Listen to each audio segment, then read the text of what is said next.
My British Empire. This video is purely for entertainment and does not infringe on copyrights or laws. The rights to the novel and image belong to the original author. We do not claim ownership. Don't like waiting and want to listen to this fanfic in full now? Subscribe to our Patreon, where you'll find the best fanfics. Chapter 351 Land. The man was not very polite in his speech, but rather arrogant, which made everyone quite unhappy. However, Hulu Pingang, even if he had been a high-ranking official in England, he was just a small immigrant here. Killing them is not much trouble than killing a sheep. Therefore, the group of new immigrants who had been staying for more than a month already knew the current environment they were in, muttered a few words, and dispersed on their own. Seeing this, the speaker raised his chin even more, as if he wanted to pierce the sky directly. Seeing this, Leonard tactfully dispersed and returned to his resting position. Sitting on the ground, Leonard couldn't stay idle. Like other immigrants, he took another palm-sized black bread and ate it in small bites, as if he wanted to turn grief and anger into strength. However, today's food is really good. In normal times, each household can only receive a prescribed amount of bread, and it is once every 3 days. In this way, they can barely fill their stomachs. If they want to eat, they have to pay the debts and taxes that should be paid after they are divided into the fields. The rest is their harvest in this unlimited time period. Even the bread is rarely mixed with stones, so there is no need to worry about breaking your teeth carefully. Moreover, these breads are all made in the morning. Unlike the stick-like long bread, this bread is somewhat soft and only the size of a palm, and it looks appetizing. Thinking about it, Leonard ate all the bread in his hand, and his stomach became more and more swollen, and he felt much more comfortable. It's a pity that he was sent to Ireland from the mayor of a city. In more than a month, he didn't have enough to eat. It was a difficult life for him, but today, he finally had a full meal. At this moment, his heart was filled with a sense of happiness, which seemed to last for a long time. After a while, the feeling of fullness passed, and he felt that his mouth was thirsty, so he turned his head and looked in the direction of the town. Like him, the new immigrants also looked eager to see through, licking their dry lips from time to time. Obviously everyone was already thirsty. To Leonard's surprise, the group of old immigrants were eating bread in small bites, leisurely, without any sense of rush. Seeing this, Leonard didn't know that his group was too impatient. Dude, I have something to ask. Leonard moved a few steps, and said to an old immigrant in his 30s who was eating bread in the same group next to him. The old immigrant squinted at him, took a bite of the bread, and said unhurriedly, "Yes, but I don't know much. Why did your lord ask us to drink only hot water? Forbid us to drink river water?" The neutral tone made Leonard a little embarrassed, but he couldn't bear the curiosity in his heart, so he still asked. "Oh, this matter is not what Mr. Left Behind meant, but the ban issued by the governor of Dublin, which does not allow immigrants to drink unheated cold water." At the beginning, some people ignored the ban and took a few sips secretly. As a result, most of those people had diarrhea and high fever, and nearly half of them died. So, up to now, this ban is obeyed by all Irish immigrants, and they dare not violate it. After explaining it, he seemed to feel a little thirsty. He unscrewed the wooden cup on his waist, took a breath, and relaxed his whole body. "You have no experience. I brought this from home, boiled cold water in advance." After taking a sip of water beautifully, with a relaxed expression on his face, he said lightly, "Sir, thank you for your answer." Leonard replied politely, restrained himself from looking at the longing and unreachable water, and moved back to his seat. "You're welcome, it's a trivial matter." After returning to his place, Leonard held back his thirst and continued to wait. Soon, a barrel was already cold and ready to be delivered. Leonard hurried to scoop a large bowl with a wooden bowl, and drank it heartily. In the afternoon, Leonard resumed his work. At around 6 o'clock in the evening, 10 of them completed their tasks and could finally go home to rest. In this way, more than 1,000 people worked hard for 10 days before harvesting all the rye. Then it is dried, rolled in the mill, and made into bread. Rye straw is very tender and crisp, and is a favorite feed for livestock. More importantly, straw can also be used to make roofs, which is the most suitable material for these new immigrants. After all, the houses currently allocated are too simple. Don't think that this is alright. The next step is to sow the second season seeds on the land that has been fallow for half a year to prepare for the autumn harvest. Because of the implementation of the 3-field system, the fertilizer on the land is not bad, plus some hoarded farmyard manure, so the annual land harvest here in Ireland is still good. The second season was different. In addition to rye, some turnips, oats, and peas were planted this time. These plants have a relatively strong nitrogen-fixing ability, which is very good for improving the fertility of the land. The most important thing is turnip. This kind of large-headed plant not only has high yield, but also is a good feed for animals.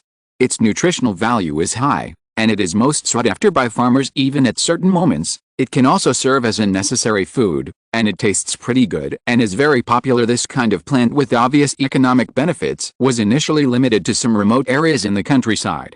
If Dark Blade hadn't discovered this plant that could be used as fodder, Edward would not have known about it. Now that they knew it, they promoted it vigorously, and the English society was skeptical about the recommendation of the king and the government, so Ireland took the lead in planting turnips. After the planting is completed, it is to spread farmyard manure, mud ash, and silt from various gullies, as well as dead branches and leaves. Next, it is land reclamation. The most convenient way is to use fire to burn patches of green grassy land into patches of black land with ashes remaining, which are bare and look extremely ugly because of this kind of barbaric land reclamation.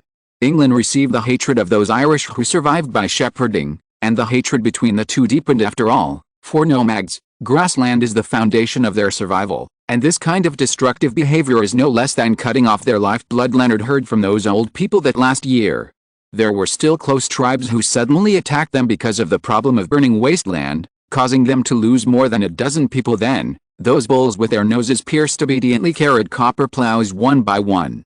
Under the command of an immigrant, they plowed the dark land in parallel in 3 rows, turning the hard land over. By next year, these will be the land they cultivated. Thinking of this, even though his mood has always been stable, Leonard couldn't help but feel joyful. Chapter 352 Consolation. The busy time of farming is always difficult.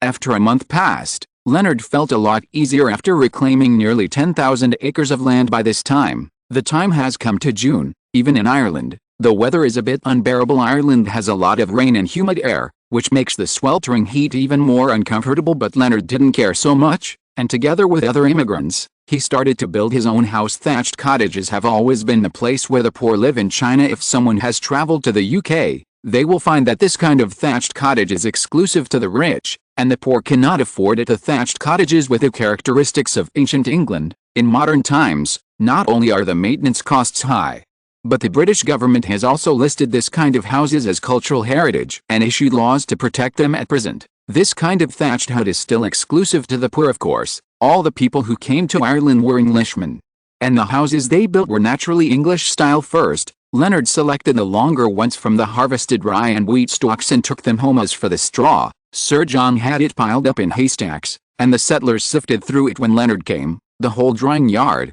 the new immigrants who came with him, and the new immigrants who came in the last month, all came here to be screened. Fortunately, there were a lot of wheat fields harvested this time, and Leonard had enough stalks to sift through. The screening criteria are relatively long and moderately thick, and those that are too thick or too long will not work. After hugging him several times, Leonard returned home to weave with his wife. His daughter and son also watched with interest, curiously watching the uninterrupted activity of their parents' hands. Leonard was originally from a civilian background, and he is quite skilled in this kind of work. First, these stalks of similar length should be matched together, woven into straw mats, then hang it layer by layer on the girder of the house that has been built, layer by layer, and then compacted instead of our kind of piles piled together. How to say?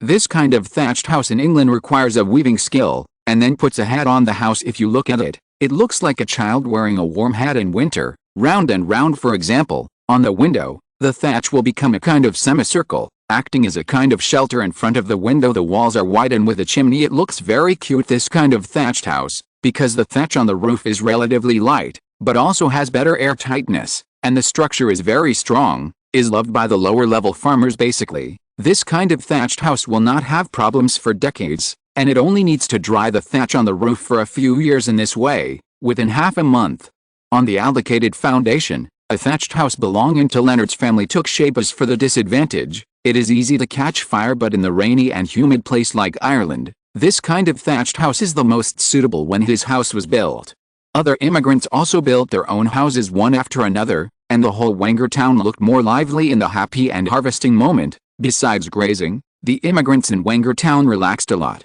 At this moment, a piece of good news came. A theater troupe from London will come here to perform. Hearing this news, the entire Wenger town erupted into commotion. In this era of lack of entertainment, enjoying dramas is a favorite activity of the low-level civilians. It is said that Sir John, who is always stern, stopped riding his horse when he heard the news, and hastened back to enjoy this rare entertainment. Leonard's family is very happy after going through ups and downs. Even the Catholic faith cannot receive blessings and daily worship, which makes their family extremely uncomfortable. I finally settled down in this place in Ireland, and my busy life came to an abrupt halt.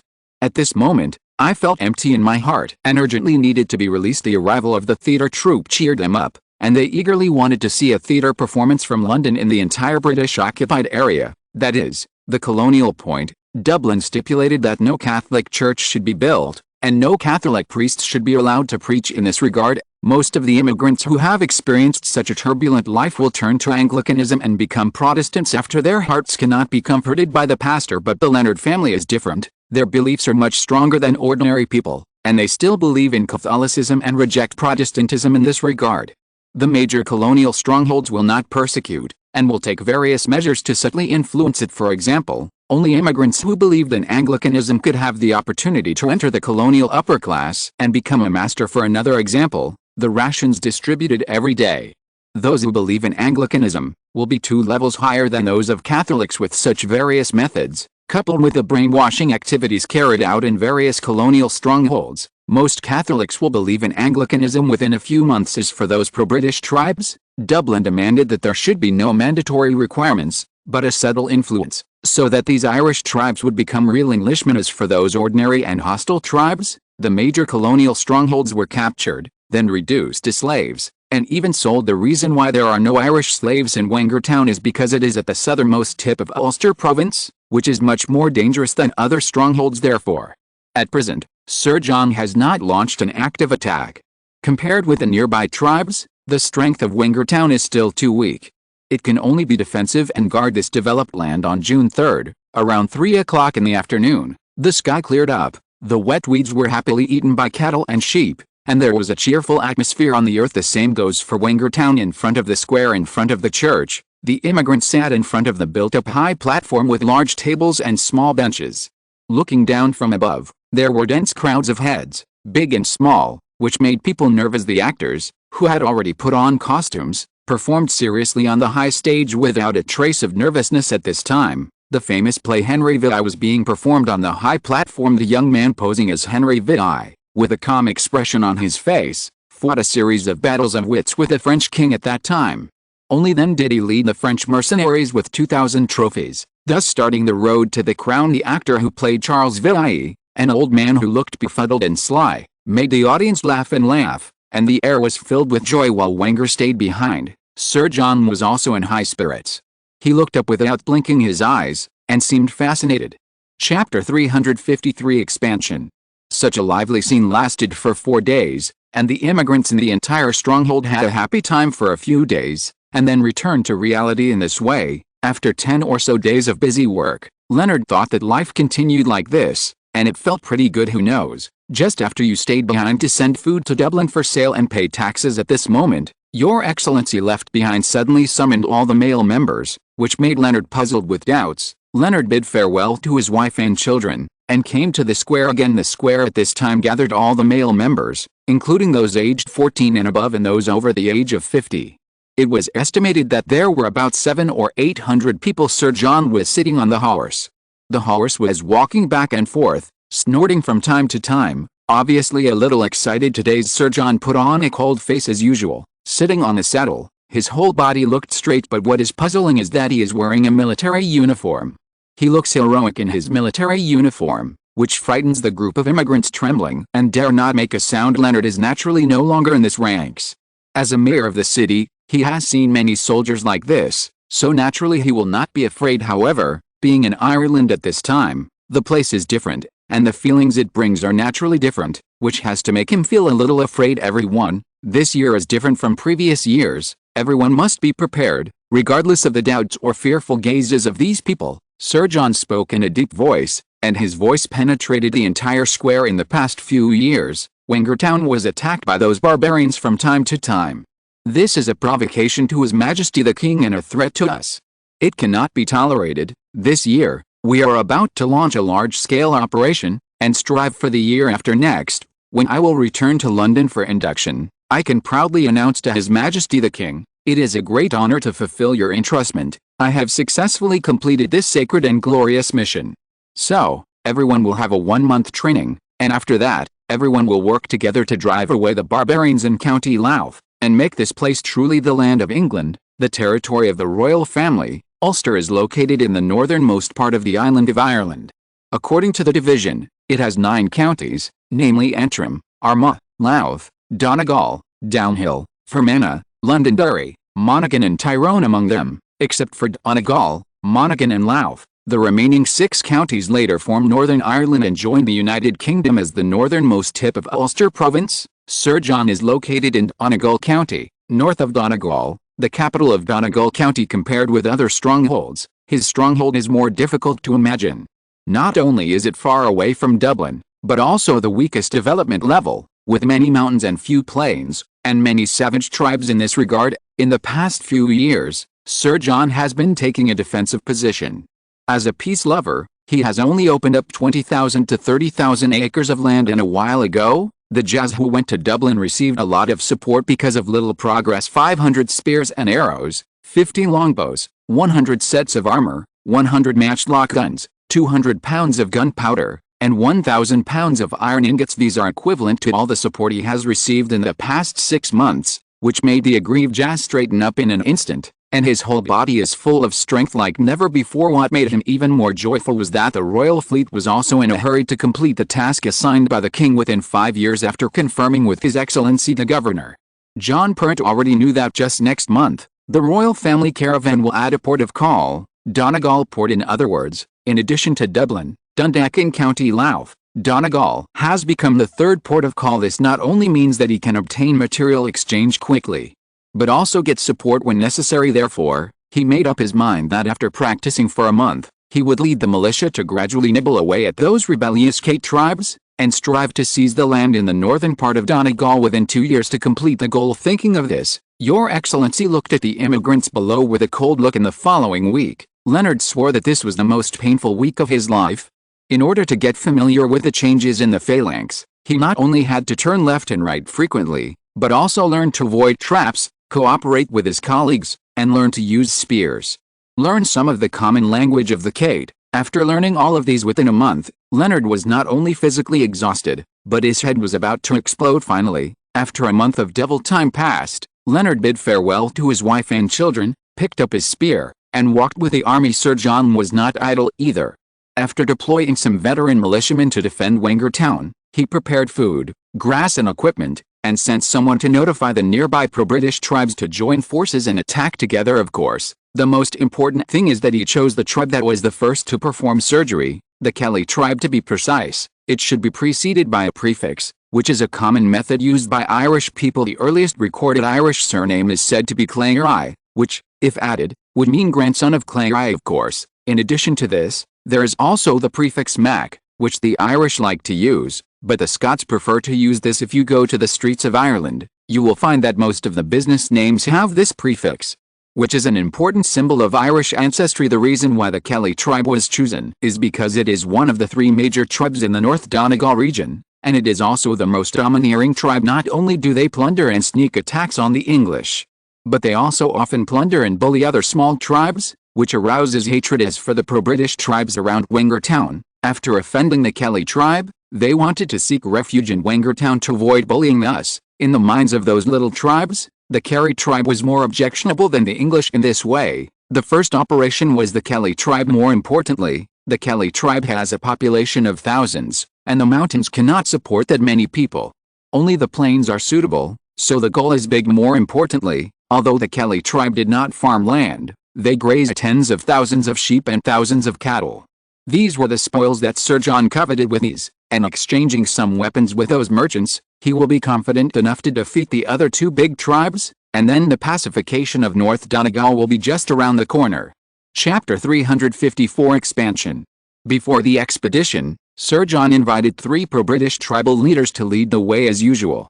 After all, with the existence of the leading party, the war would be much easier in the town of Wenger. Today's immigrants are required to stay in the house and not come out. So Leonard went back to his home, visited his wife and children, and took a break. By the way, as a person with no limbs, Leonard was assigned to the ranks of spearmen, which is also the largest number of cannon fodder troops, which made him no longer calm in his heart. Therefore, He sees the time to get together with his family, otherwise after this time, he might not be able to get together again. Staying in the house, Leonard suddenly heard the sound of horseshoes, and then he approached the gate, and through the crack of the door, he saw groups of men in plaid skirts with messy hair. They were riding on horses, looking around curiously, as if they were looking at the difference in this small town. The Irish, like Scotland, and Wales in general, are Caite people, and their traditional dress is skirts. Men wear plaid skirts, while women wear linen skirts, but men like to wear green plaid skirts.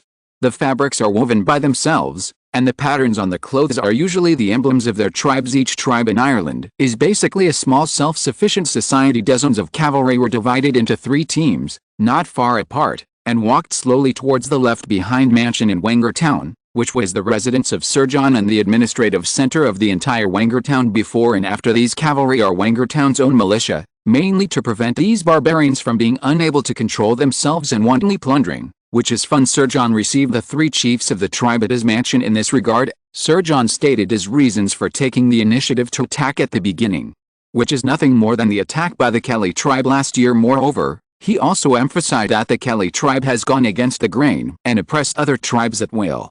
On behalf of His Majesty the King and the entire Irish tribe, he will decide to eliminate this tribe. Seeing this, the other 3 leaders hesitated a lot. After all, the Kelly tribe was the largest tribe nearby, so it was too difficult. Regarding this, Sir John was very confident, and said lightly, "If this war goes well, I don't want any cattle and sheep from the Kelly tribe, but the land and the captive population." The 3 leaders felt that so many cattle and sheep were worth more than the land, but after thinking about it, they all shook their heads. The land of the Kelly tribe is very fertile, and they are good at farming and herding sheep. Your Excellency, we only need the land, we don't want any of those cattle and sheep, we will give them all to Your Excellency. The 3 chiefs are all grown-up characters. Of course, they know that with fertile land, more and more cattle and sheep will breed. Land is the foundation. Yes, of course. Sir John agreed bluntly, causing the 3 chiefs to be full of doubts. They couldn't figure out why he agreed so simply because he had missed his attention. These lands can belong to you, but you must be loyal to my king and pay taxes. Taxation? No, absolutely not. The 3 leaders shook their heads in unison, denying although Ireland is currently in a tribal situation, there was still a country before, and the term taxation was not unfamiliar to them. They are very unwilling to contribute a lot of money to the king who is far away in England every year without compensation. Don't rush to deny it, Your Excellency. The 3 leaders, Sir John shook his head and said softly, "You only need to pay £1 per acre of grain, and we will never increase it. If someone raises taxes, you can directly refuse. You only need to pay £1 per mu of land, which is indeed very little." The 3 of them thought about it and agreed. As for the population of captives, I only need half of them, and the rest are yours. At this point, the conditions were settled, and Sir John finally smiled to him. Land is not his mission to Ireland. His mission is to assimilate the Irish, make them bathed in the glory of the king, and make the whole of Ireland truly a member of the kingdom. Although it is only £1, it shows that His Majesty the King is exercising the ruling power here, and the 3 tribes are all the king's subjects in name. Of course, these benefits in the early stage are nothing more than buying bones with a lot of money. Later, if things go well, the entire Wangertown will usher in a big development. After the conditions were negotiated, the 3 tribes sent a total of 300 troops, and Wangertown sent 700 troops, a total of 1,000 soldiers and horses compared with the thousands of fighters of the Kelly tribe. This was naturally a bit of a disadvantage, but having a matchlock gun greatly boosted Sir John's confidence. At present, matchlock guns have become popular throughout Europa, but in the remote island of Ireland, these have not yet appeared in front of the Caite people. Of course, this is also due to financial constraints. The early Tudor government did not have so much money for colonization. 100 matchlock guns, several £100. This is not a small sum. Without further ado, an army of thousands of people is moving towards the Kelly tribe quickly, but for the Kelly tribe, it is the local snake here. How can this news be unclear, boss? Those Englishmen and those cowards are only half a day away from us. Should we act now? The first warrior of the Kelly tribe, Alex, lowered his head and said to the leader in front of him, "Alex means upright and strong in Irish. Don't worry, those England are cunning foxes, we can't take it lightly. Be careful, the leader of the Kelly tribe chief is hereditary. If Henry VIII follows the policy of paying first and giving later, he should be called Baron Kelly." He was of medium size, and looked a little thin compared with other Irishmen, but the whole tribe obeyed his command, and besides his origin, His wisdom was the most important reason. Okay, my lord. The strong Alex nodded, agreed honestly, and then looked at the leader, waiting for his order. The English finally showed their foxtails. Sure enough, they still want our land and our wealth, but I won't let you succeed. Touching his chin, Baron Kelly thought about something on his mind, and a smile slowly appeared on the corner of his mouth. With regard to the English, Baron Kelly was vigilant at first, and tried unsuccessfully to drive them away when their footing faltered. Seeing the growing power of the English, he was calm on the surface, but anxious in his heart. The more time passed, the stronger the English would become. At this time, the Englishmen raised their troops in large numbers, which was exactly what he wanted, and he also wanted to wipe out these Englishmen in one fell swoop. My lord, the leaders of other tribes are urging, asking you what to do. Chapter 355 Expansion. The young warrior looked at the leader cautiously and made a loud voice. Although the leader is not the strongest fighter in the tribe, he is the most powerful fighter in the mind of the young warrior. He knew that in the past few years, several elders who often spoke out and pointed fingers in the tribe had fallen from their horses in less than a month and became old men who fed the horses. The difference was so great that it was unimaginable. So, but it's nothing. But you know, before Alex, the strongest warrior of the tribe did not belong to him. Every time he saw the piercing eyes of the leader, the young soldier trembled and felt inexplicable fear. Understood, take me to meet them. They are really a bunch of simple-minded guys. They have no patience at all. Baron Kelly shook his head, smiled disdainfully, then got up from the wolf fur seat, and followed behind the orderly. After walking for a few minutes, Baron Kelly came to the wooden house where the other chiefs were staying. The chatter could be heard outside Anne's house, and it was extremely noisy. Unlike Sir John, the Kelly tribe invited 8 large and small tribes, all small tribes who succumbed to the Kelly tribe's despotic power. Together, the number of troops dispatched reached 500 people, plus 1,200 warriors from the Kelly tribe. The number of the entire coalition reached 1,700 people, a huge advantage in numbers. Leaders, the English haven't arrived yet, so what's the rush at this time? It's never too late to wait until the war starts. Baron Kelly stepped into the wooden house. The voices in the house suddenly fell silent, the air seemed to freeze, and the atmosphere seemed heavy. Seeing those leaders who were noisy before but now very quiet, Baron Kelly raised his chin and said calmly, glancing across these people. Baron Kelly sat on the main seat, and after a few seconds passed, he said, everyone should contribute to this war with England. After all, if we are defeated this time, it will be you next time. The head sheep is dead, and the other sheep are the wolf's dinner, struggling to die. You, the wolf, are more exploitative than hunters. The other leaders looked into the Baron's eyes, and whispered these words in their hearts. Of course, if you defeat the English, everyone will share in the spoils. You will be rich in the coming year, Baron Kelly said softly without blinking his eyes, with a smile on the corner of his mouth. Yes, it will definitely be a big harvest. It will definitely be a big harvest. These leaders suppressed the dissatisfaction in their hearts, echoed and smiled, and the smiles on their faces were extraordinarily bright. For a while, the wooden house was filled with pleasant voices. Sir John led an army of thousands of people, sneaking forward. In order to achieve the effect of assault, the horseshoes were tied with cloth strips. Get slow, said. Sir John thought that his troops were too small to be suitable for a frontal attack, so a sneak attack became the most suitable option. As for the gentleman's spirit, in his opinion, it's all fart. It is only in the time of war with gentlemen that one speaks of gentlemanliness, not with these savages. In this regard, in modern history, the wars waged by Western European countries are all graceful, but for blacks, and various places in Asia, in order to win, they will do everything they can to win. Poisoning, kidnapping, and sneak attacks are the norm. John thought that his sneak attack would be impeccable and would succeed immediately, but unexpectedly, his every move is completely within the sight of the enemy. Sir John's actions are in the eyes of Baron Kelly. Baron Kelly, who has a wise mind, naturally knows the purpose of these Englishmen. He simply did not stop doing anything, led the troops to ambush in advance, and showed the Englishmen the bravery of the Irish. Following the route given by the guide, Sir John and his party came and followed the established route. Sneaking forward less than a mile from Kelly's horde, Sir John suddenly sensed that something was wrong and brought a whole army to a halt. What's the matter? Master, stay behind. On the side, the leader of the militia turned around, showing a searching gaze. Don't you think it's too quiet? Abnormal, really abnormal. Sir John squatted down, looked at the grass about 1.5 feet, more than 40 centimeters, moved his lips lightly, and began to speak to himself. There is no one. It stands to reason that at this time, there should be herdsmen grazing, but there is nothing in front of me.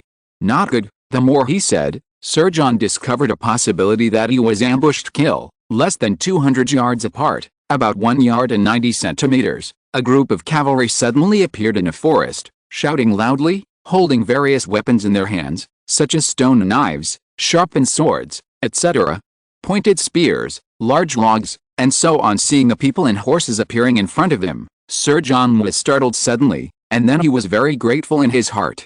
Fortunately, he stopped, and if he walked a few steps forward, he would be in danger. Going back to the previous moment, Baron Kelly, who was in ambush in front of him, endured the bites of mosquitoes in the woods, and watched the Englishman stop suddenly, which made him a little unexpected. What's going on? Are we exposed? After waiting for a long time, Baron Kelly suddenly became irritable. The taste close to his mouth was really irresistible. Besides, there was no shortage of surprises. Simply, more than 1,000 people rushed forward in one go. Anyway, there were a lot of people.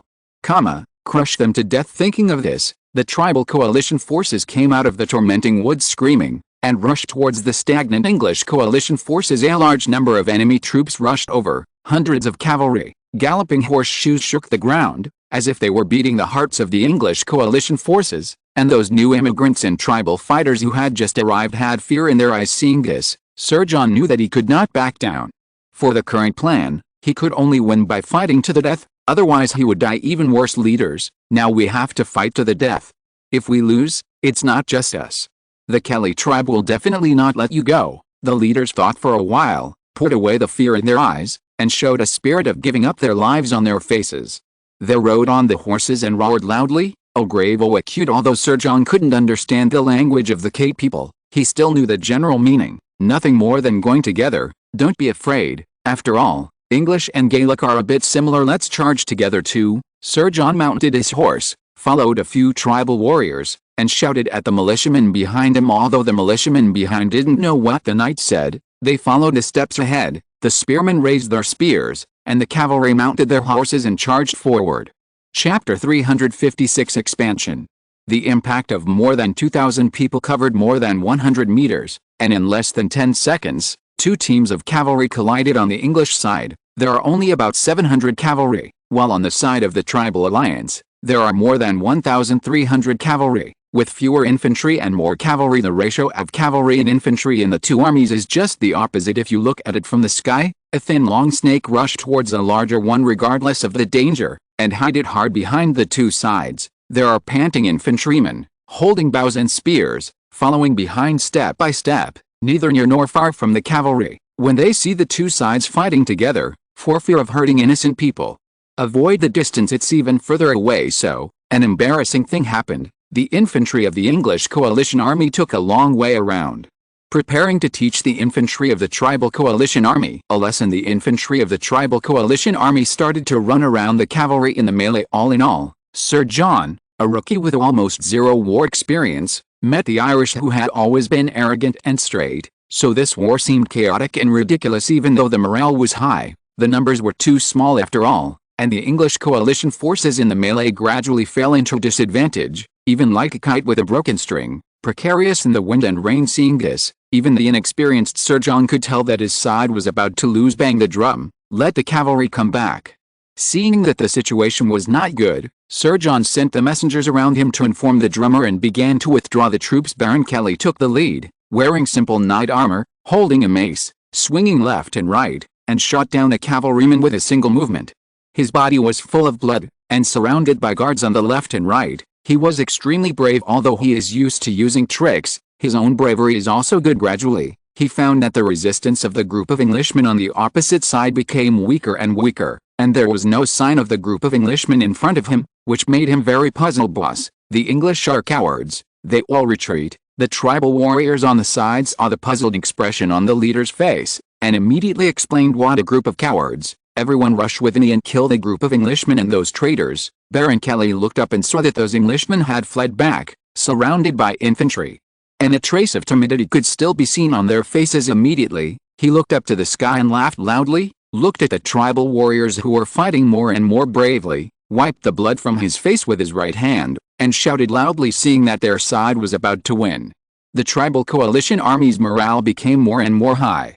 They screamed, naked, and slapped their chests, yelling tribal slang and smiling all over their faces on the opposite side of the English allied forces. Sir John was naturally aware of the low morale on his side, and no matter how much he encouraged him, it was useless for the current plan. We can only rely on the secret weapon we got last time, the matchlock gun as mentioned above. Although the Vulcan gun has a relatively high penetration rate in Western Europe, on the isolated island of Ireland, most tribes have only heard of it, but have never met it. Therefore, when he learned that the governor supported him with his matchlock gun, Sir John was surprised, but he also knew that his identity had been exposed. Especially when His Majesty the King valued him very much.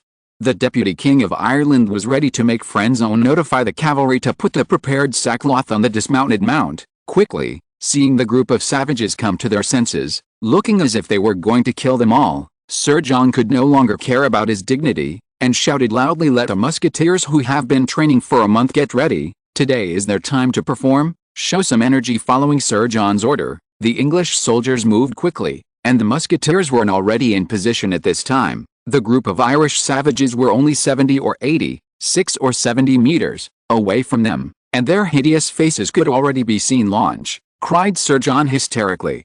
Waving the command flag in his hand, 100 long and heavy muskets were straightened up by the soldiers, and the auxiliary soldiers on the side light the fire. In an instant, the muskets made a loud noise, and then a puff of white smoke came out.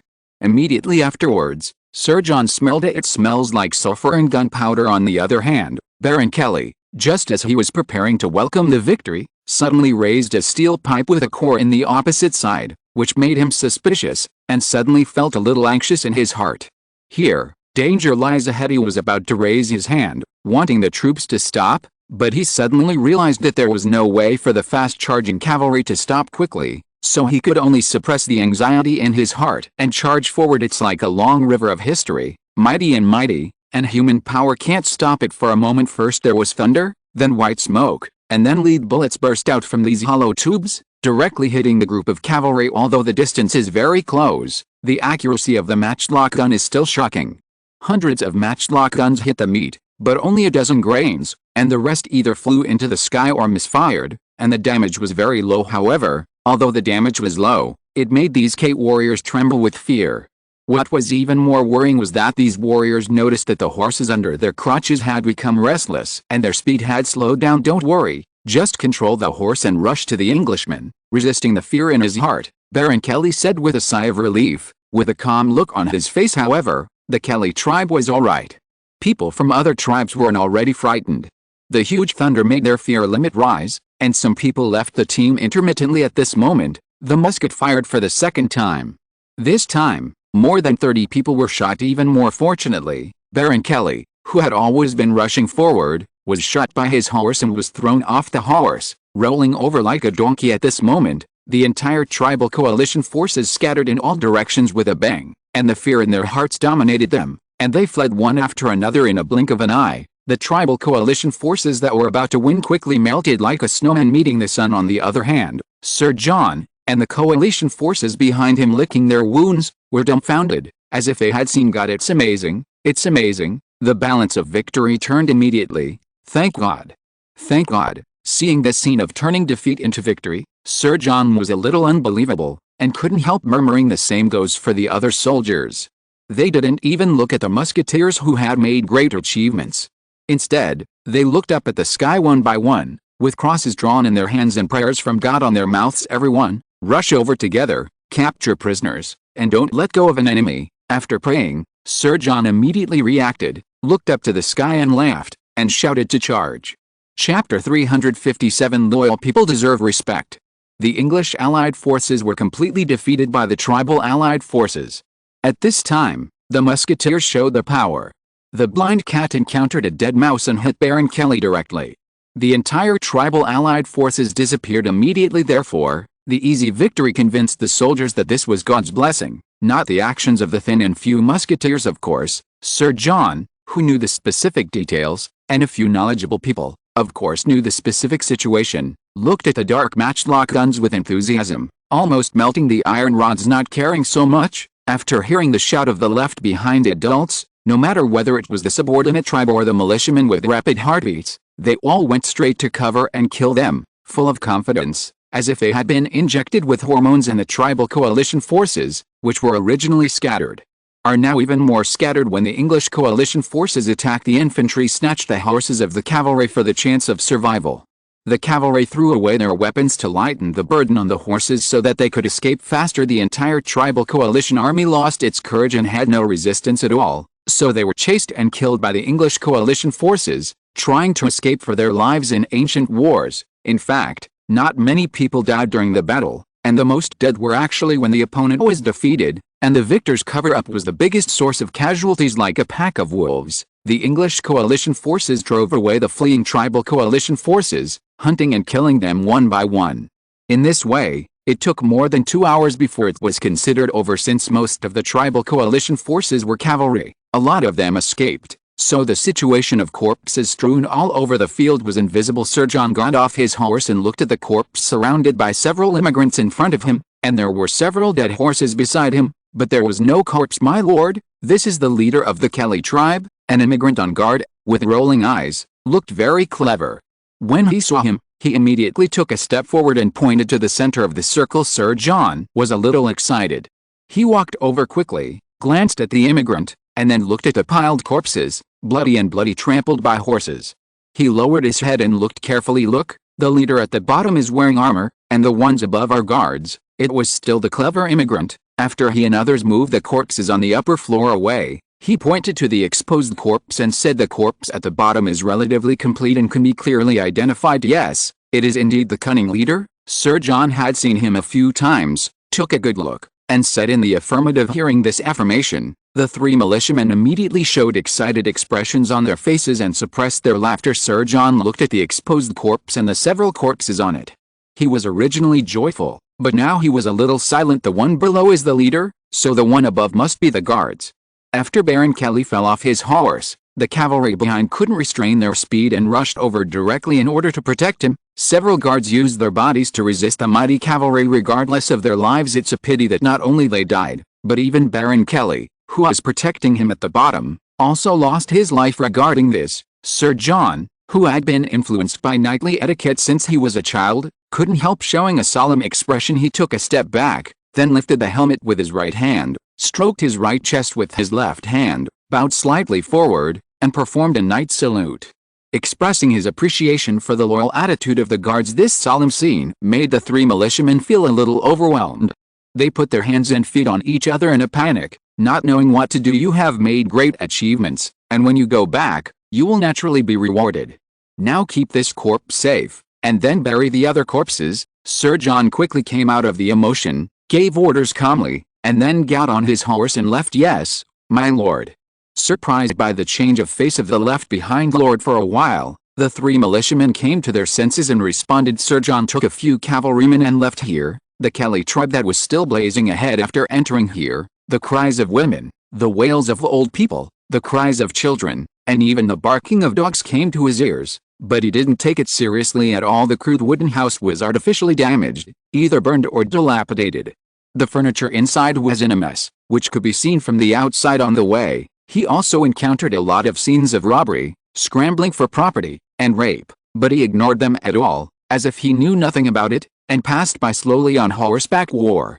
These are all side effects brought by it. Besides, what does it matter if they are still those barbarians? Soon, Sir John came to the council hall of the Kelly tribe, which was the residence of Baron Kelly. It is said that he is the leader of the tribe, but in fact he lives in a spacious place with a lot of furniture, all of which are leaky, dilapidated, and even a little dirty and smelly. I found a place to sit down, wiped it off, and then told the messenger around me, saying, "Call those people back, including the people from the other three tribes.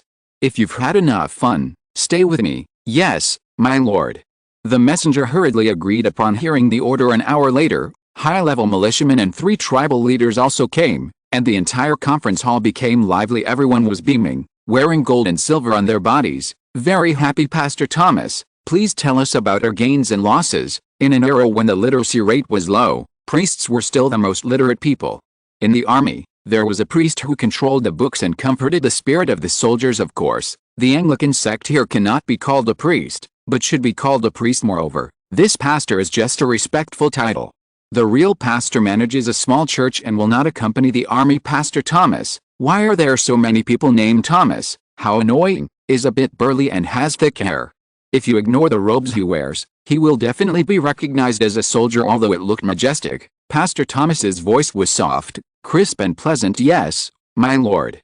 He nodded, turned over the account book in his hand, looked at the small words, and said softly, I can declare that at this time, the operation to destroy the rioting Kelly tribe has been accomplished. In an instant, everyone who reacted immediately applauded. According to my rough statistics, more than 230 soldiers died this time, more than 300 were injured, and more than 50 horses were lost. A string of lost data was reported, which made Sir John feel a little uncomfortable, and captured more than 900 men, women and children, tens of thousands of cattle and sheep, gold and silver worth more than 500 pounds, more than 2,000 horses, more than 1,000 quarters of grain, 6.35 kilograms per quarter.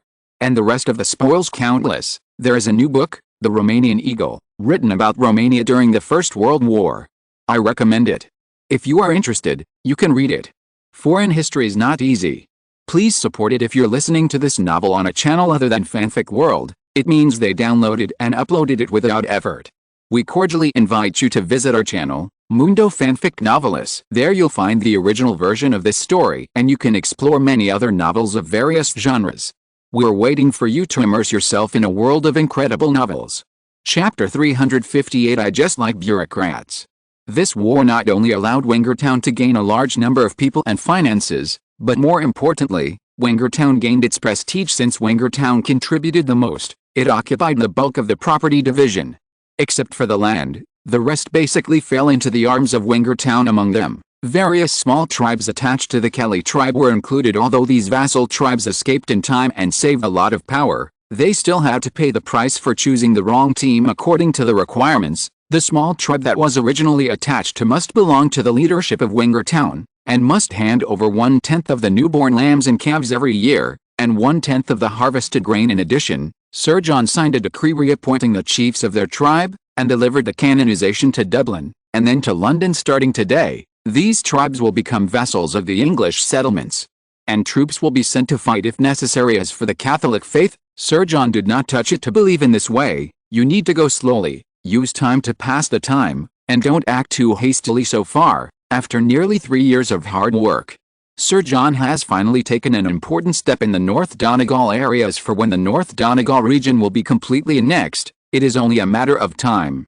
In his eyes, the remaining 2 major tribes are nothing more than dishes in a bowl. Not only Donegal County, but also the 9 counties of Ulster Province.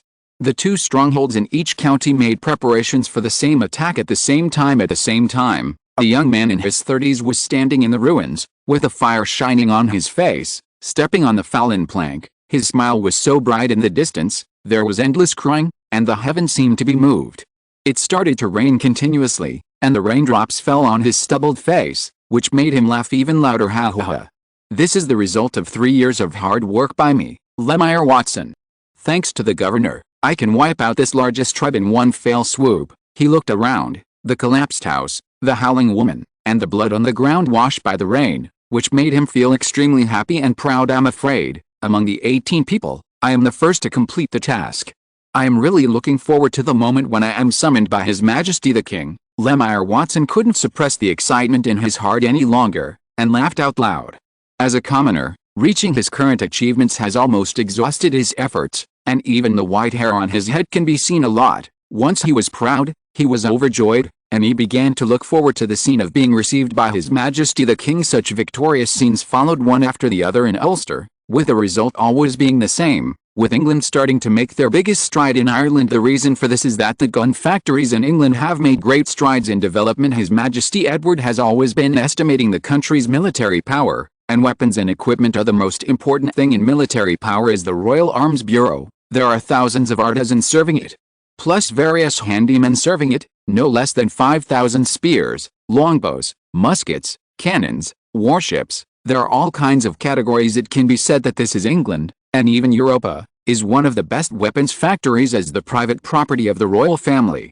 The Royal Arms Bureau receives no less than £5,000 of funding each year for the research of new weapons and the expansion of production lines. In this case, The production of matchlock guns has developed rapidly from 5 per day to 30 per day. The output has expanded fivefold. Moreover, practice makes perfect, and the production of matchlock guns is still improving in this way. England soon formed its own production standard, the matchlock gun standard. The gun has a caliber of 1 inch, 25.4 mm, and a mass of 20 to 30 pounds.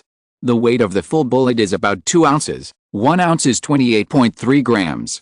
The maximum range is 250 yards, and the effective range is 100 yards to support the firing, but the leaden projectiles fired were so powerful that they could penetrate the heavy breastplates worn by knights within 100 yards. Most weapons at the time could hardly do any damage beyond 80 yards. It can be said that this is the most advanced matchlock gun of this era. Of course, this is based on the Spaniards.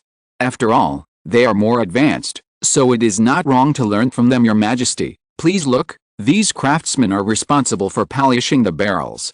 They are all skilled masters. They can polish a barrel every day, under the leadership of the director of the Weapons Bureau, a vigorous old man. Edward visited the master craftsman with several apprentices to polish the barrel. The most important thing about matchlock guns is the barrel, and only these skilled old craftsmen can create a batch of perfect barrels. They are simply the greatest treasures. As for the manual work is too slow, can the protagonist invent other methods? Edward said, I am a liberal arts student, so I have no choice. After looking at it from a distance, Edward chose to leave. After all, the noise is really tormenting, so just come and see.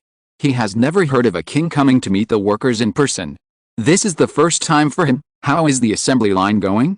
Edward looked at a few places again, and found that the efficiency was not bad, which was not the same as the original speed. Your Majesty, since the implementation of the assembly line method, the efficiency has indeed increased a lot. Thanks to your method, the director of the Weapons Bureau was originally a craftsman, and Edward valued his prestige and promoted him specially. Furthermore, Edward believes that it is a wrong choice to entrust professional people to do professional things, and it is a wrong choice for laymen to lead experts. Glancing at the wrinkled chief with thinning hair, and then at his bent waist, Edward found that the old craftsman who used to tremble when he saw him was now talking sloppily, even flattered. Sure enough, the officialdom is the place to learn the most knowledge, and it is also the place to train people the most.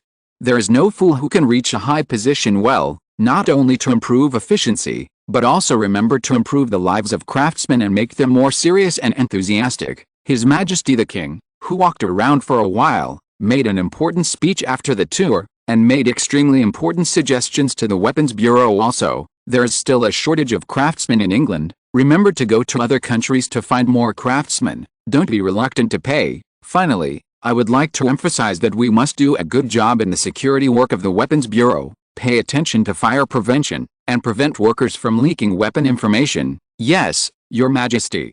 The wrinkled director, patiently, agreed to listen to the nonsense that His Majesty said. Edward also realized that he had said too much. These have been said before, and it is a bit annoying to say it again, but he is the king. Who dares to express his irritability? Instead, he pricked up his ears and listened carefully. This is also one aspect of Edward's liking for bureaucrats. He can kneel and lick people who are older than him much better than those nobles who let their temper pass. Chapter 359 National Highway. Finally, let's vote to support it. After finishing the show, Edward returned to the royal palace, Hampton Court Palace for now. In his heart, the most important thing is his 3 children. It's a pity that the 3 babies are still sleeping obediently. Edward took a few glances and then went to do his business. When he came to his own study, the beautiful secretary Laura was already waiting aside, looking at him quietly with strange eyes. Edward couldn't figure it out for a while, so he could only sit on the chair, look at her, and asked, "What's wrong, Your Majesty?" "Your Excellency, the Speaker of the Privy Council, please see me." Laura looked up at him, then stammered, "Didn't I tell him? Don't look for me if you have nothing to do." The more you look at it, the more verbose it becomes. As soon as Edward heard that it was Fairess Alexander's request to see him, he became irritable. A Speaker of the Privy Council couldn't even part with his daughter. What's wrong with being a secretary? Go down by yourself, and insist that your daughter go down too. It's strange that a gentleman like me should be worried about anything. Let him come in. Helpless, Edward was too embarrassed to refuse too much, and waved his hand at Laura. "Yes, Your Majesty." Laura gave him a complicated look, then swung her long legs and slowly backed away. Squeak! The door rang, and an old man with gray and thin hair came in, bent over, with loose skin, thick eye bags, and looked overworked. "Your Majesty," bending slightly, Mr. Speaker saluted. "Tell me, "What's the matter?" Edward straightened his attitude and asked with a faint smile. "Your Majesty, the House of Commons convened yesterday and passed the banking regulatory regulations, and the central bank can prepare for it." "Your Excellency," the speaker spoke word by word, in a rigid manner, as if reading a book. "I already know. You don't need to tell me again." Edward waved his hand, his tone a little impatient. "Yes." Farris didn't take it seriously, and after agreeing, he continued, "However, the deposits in the Treasury are not enough at present, and it is impossible to take out so much principal at one time to form the central bank. The Royal Bank has developed vigorously in the past few years. Not only does it have its branches in every county, but it has also opened branches in Scotland, Spain, and Germany. It can be said that it has become a behemoth. If it hadn't belonged to the royal family, it would definitely be swallowed up by those noble gentlemen. It brings in nearly 50,000 British pounds to the royal family every year." The textile industry, aided by the prodigious discoveries of English commerce, became the greatest gold mine of which many had no access. The banking industry, however, sprung up overnight like bamboo shoots. Counting carefully, there are only 200 companies. The rapidly expanding banking industry did not establish its own norms as early as the Blacksmiths' Association, but grew like weeds. Seeing this, His Majesty the Great King naturally could not turn a blind eye to it. Under his wise decision, the Parliament officially began to approve the banking regulations. It's easy to say, there are only a few in total. Article 1. Any bank established in England and Scotland, as well as Ireland and Wales, must comply with the supervision of the central bank. Article 2.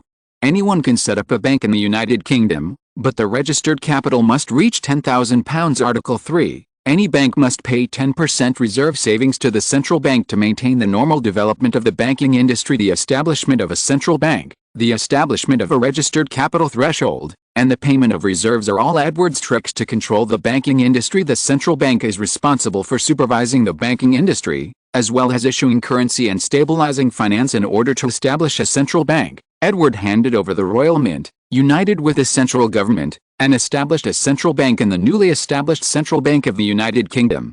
The royal family holds half of the shares, the government occupies 3 layers, and the remaining 2 layers are reserved for the nobles of England and Scotland. As the ruling class, the king eats the meat.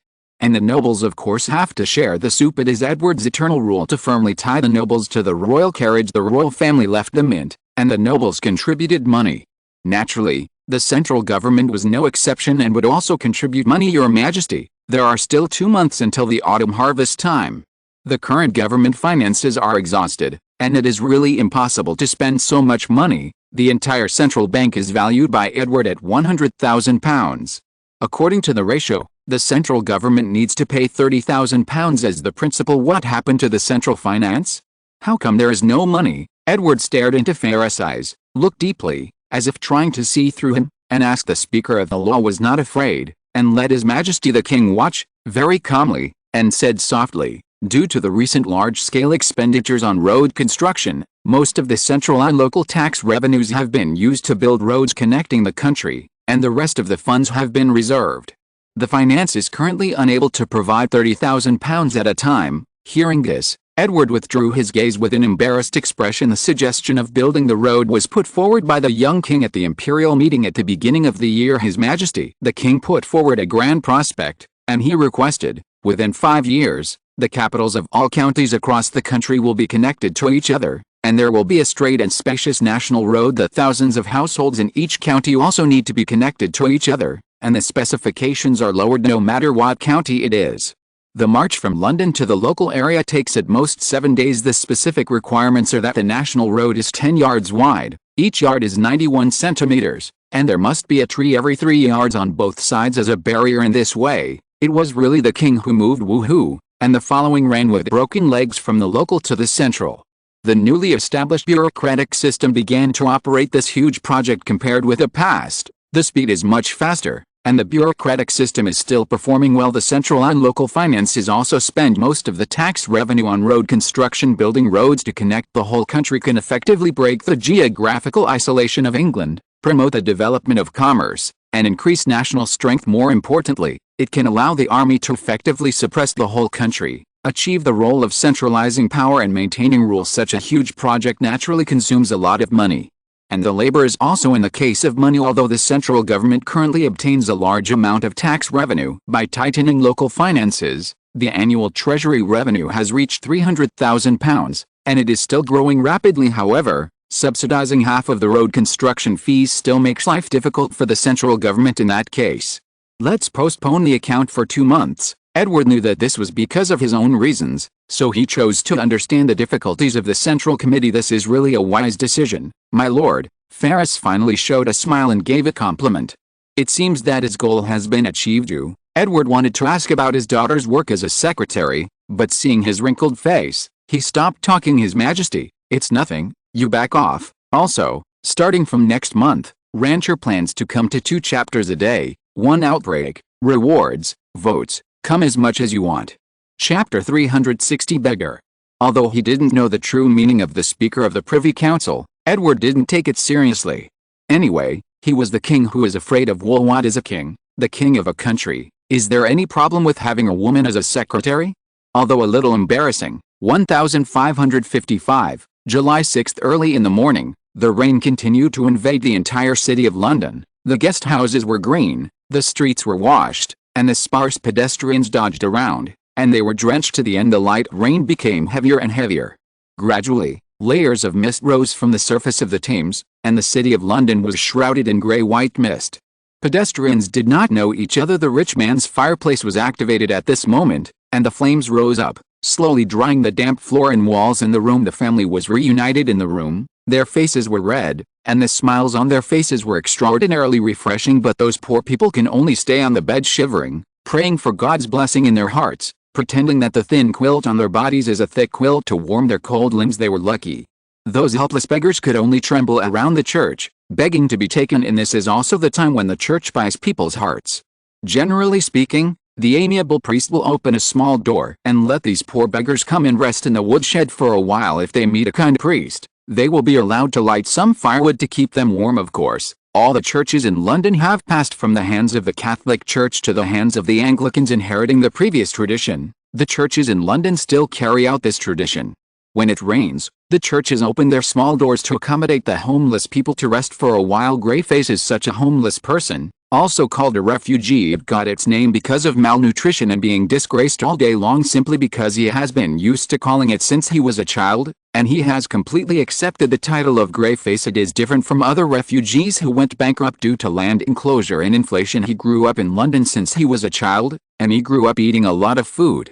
It can be said that he grew up to be in his 20s, and it is not an exaggeration to say that God blesses him. A few years ago, London and various cities carried out activities to clean up refugees, and sent these able-bodied people to Ireland to contribute to England. Greyface naturally didn't want to go to the so-called Ireland and be with those savages. London has been developing well in the past few years, and the money and bread to beg for has gradually increased, and the time spent hungry every month is getting less and less, which makes him attached to the comfortable environment of London. Where is he willing to go to desolate Ireland and contribute to the so-called kingdom and His Majesty the King? Damn it, it's raining again.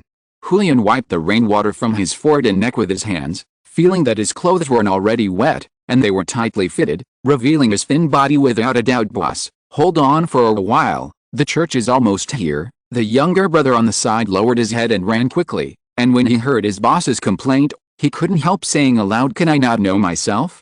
I grew up here," Greyface said angrily while running. After a while, a group of 6 people came to a small church. Unlike a cathedral like the Palace of Westminster, this is just one of the small churches in London, with a small footprint and not many people. Only a handful of 5 priests stayed here, spreading the glory of the Lord. The reason why they come here is because the priest here, no, the pastor, should be kind-hearted, not only allowing them to rest, but also giving them some bread from time to time to satisfy their hunger. It is the only place where they feel warm. The reason why Greyface came here instead of going to those cathedrals is because the bishop here is different. When they arrived, the side door of the church had already been opened, and the 6 of them walked in without any scruples, not caring about their wet bodies at all. I said, "Greyface, why did you come here so late today? It looks like you are going to take a shower. Tell me, did you go to the big bathhouse to take a bath? It really makes me envious." As soon as he entered the firewood room, Julian heard a teasing voice, looked up, and saw a chubby young man with a teasing expression on his face, and the others also opened their mouths, laughing loudly. It is said to be fat, but in fact it is only compared to other people. There is only some flesh on the face, and the rest of the body is still the same as him. shriveled, like ribs. His face is big because of his good background. He has had a good meal for more than 10 years, and he has been wandering for a total of 3 or 4 years from a young master to a beggar living on the street. Not only his status has fallen to the bottom, but his body has also disappeared. However, that face and the meat on it still maintained half of its original size. I don't know how many nights of hunger and cold it has helped him survive these years, but it still maintains half the original size. Compared with others, it is still very large. Big round face. Do you want to be beaten?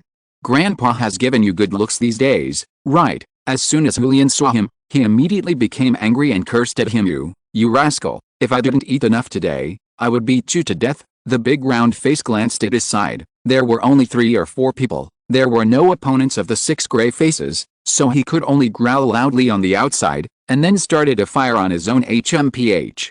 I thought it was great to have a few boats in my family, but now you are not what you used to be, you prodigal son. With a look of disdain on Greyface's face, he said lightly, with a moderate voice, which just reached the ears of Round Face at the side.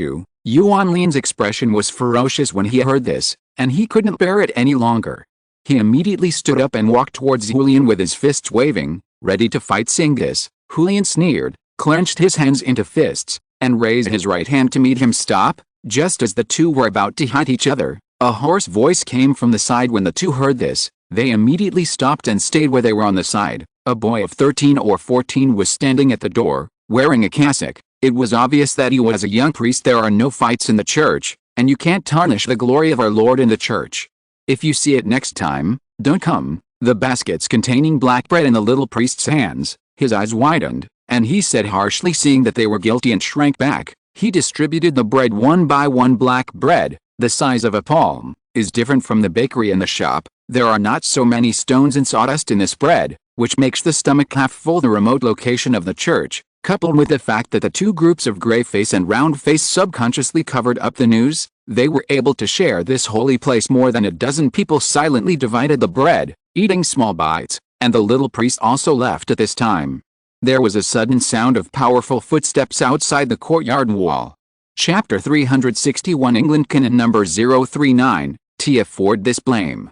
Everyone who was eating the bread was startled, with a look of hesitation on their faces. Just when everyone was terrified, footsteps outside the courtyard wall came to the woodshed, and there was nowhere to escape. Greyface and Big Round Face are no exception. Their faces are ashen. They have fallen into a desperate situation before the woodshed that appeared. There were 6 men with daggers hanging from their waists, capes on their bodies, and gold-rimmed boots on their feet, coming in a menacing manner. But what is strange is that each of them lost an ear or an arm, and almost all 6 of them were disabled. Even so, Greyface and Big Round Face didn't intend to lead their subordinates to resist and escape at all. It's not that they don't want to, it's that they can't. Appearing in front of them was the officer of the city management office, which was directly affiliated to the City of London government. These officers are all composed of retired soldiers from the army. Although each of them is physically disabled, they dare to fight and kill each of them. When they fight and kill people, they are called ruthless. Don't look at the whole. London is now clean and tidy, the sewers are unimpeded, and the housing construction standards are correct. These are all because of these people from the city management office. Because they wear white cloaks, they are called white demons from hell. Their legends have been circulating in the streets and alleys of London. In London you don't have to be afraid of the mayor of London, but you have to be afraid of 2 kinds of people. One is wearing a white cloak, and the other is wearing a black cloak. The person in the white cloak is a member of the city management office. He patrols the streets and alleys of London every day. When he sees you spitting, he immediately slaps you with a scabbard. There was once a knight who was whipped, and immediately went to complain to the king, who knew that His Majesty the King not only did not uphold justice for him, but rewarded the whipper. In this way, the urban management knights, they think they are knights, became more vigorous, looking like the second child of God's boss and king, and their own third child. The ones in black cloaks are the policemen, the law enforcement officers in London, who are as imposing as the urban management, and are equally prestigious among the people. Therefore, when they saw such a distinctive costume, everyone's legs softened immediately, and they lost all thoughts of running away. I didn't expect that there are a group of people who escaped here. It's really surprising. The leader was a middle-aged man with a broken arm, with a full beard and big eyes. Although he lost an arm, when he spoke, his power suddenly rose, especially that smiley face. Julian and the others had goosebumps all over their bodies, as if standing in front of them was a tiger. The middle-aged man with a broken arm laughed, and without looking at them, He said to the people around him, "Let's take them away. From the looks of it this time, we are still ahead. Today is really a happy day. This annoying rain looks a little cute, that's right. Head, we must be number one again, and the other teams will probably be disgraced again." "Ha ha ha," the man on the side interrupted, and the others seemed to see how their team was being praised, and there was a burst of laughter immediately. Shaking the roof, the gray face and the big round face glanced at each other. With a hint of helplessness in their eyes, they both knew that, having escaped so many times, it was imperative to go to Ireland this time. Let this group of urban management officers tie their hands and string them together, and the 10 beggars wandering in London will disappear from now on.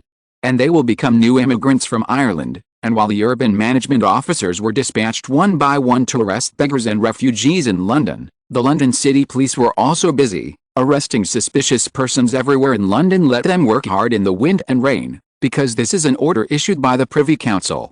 And the London city government has to abide by it. In fact, the person who issued the order behind the scenes was actually His Majesty the Great King. As for why there is such an order, there is naturally a necessary reason for it, because he got the news that on July 7 this year, Prince Philip of Spain and His Royal Highness Princess Mary of England will return to England to visit His Majesty the King. Edward welcomes this Prince Philip as the sole heir to the mighty Kingdom of Spain, and his visit is of great benefit to England. Not Edward self-deprecating. In Europe, the weight of the King of England is not comparable to that of Prince Philip, especially England, which lost a French throne war, not to mention beyond that.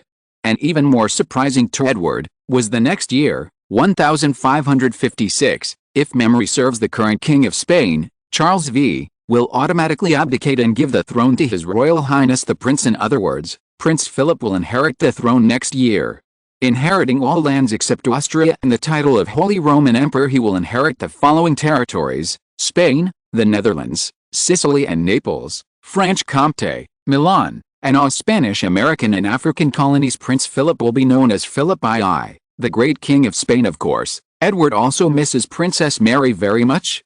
After all, she has been with her for more than 10 years, and after 5 years of sudden departure, Edward still misses her deeply. Edward watched a lot of court battle scenes in his previous life, so of course he knew the difficulty of being in the court. But Edward concluded that with money, everything is easy to negotiate. Coupled with Princess Mary's not low IQ, and the status of the real princess, she is enough to stand tall in the court. In order to make Princess Mary get along better in the court, Edward instructed the royal caravan to send her £10,000 every year and explained that she took the initiative to give half to Prince Philip.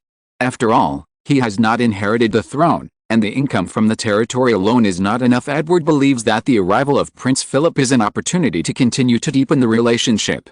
After all, England still needs the Spanish market to grow, so, for the safety of the prince and his wife, Edward demanded that a large-scale investigation be carried out throughout London to completely expel those beggars and refugees, and to investigate those suspicious elements. The safety of Prince Philip is too important. If he has a little loss in London at present, England's navy cannot beat Spain's huge navy, so it can only deliver food. Ensuring the safety of Prince Philip has become Edward's first request. It's not that Edward is suspicious. At this time, there are too many people who want to assassinate Prince Philip. The Dutch independence faction, the Portuguese nobles, and the French all have this idea. It would be fine if it was elsewhere. Edward would be happier dead, but not in England. England can't bear this blame. Chapter 362 Prince Philip and his wife. In 1555, on July 7, although the weather was not beautiful and there was a little bit of rain, the crowds on the streets of London did not decrease much, and the lively and prosperous atmosphere was fully revealed. Stington Pier, the light rain in the skies like a thread, like silver threads flying in the air, making people fall in love with it. Unconsciously, residents of London are used to this kind of light rain, especially this kind of rain. Compared with the continuous light rain, the weather is already relatively good. No need to open an umbrella, let alone a raincoat. Just a hat is enough to get you out of the trouble of rainy days. If you take a walk on the streets of London at this time, you will find that no matter men, women, old or young, gentlemen and commoners, they all wear a hat on their heads. At a glance, it seems that they have entered a jungle of hats. Therefore, hat culture is also etiquette among English people, and everyone needs a hat on formal occasions. If ordinary people want to enter the banquet of the upper class, gorgeous clothing will increase your charm, and a hat is a necessary condition for you to enter. Without further ado, at this moment, at Stington Dock, the most prosperous place in London, there is no merchant ship, not even a trace of the coolies begging for food. If it is known by those businessmen, They will definitely be surprised that cargo ships entering and leaving Stington Wharf every day accounted for 1/5 of the total number of merchant ships entering and leaving London.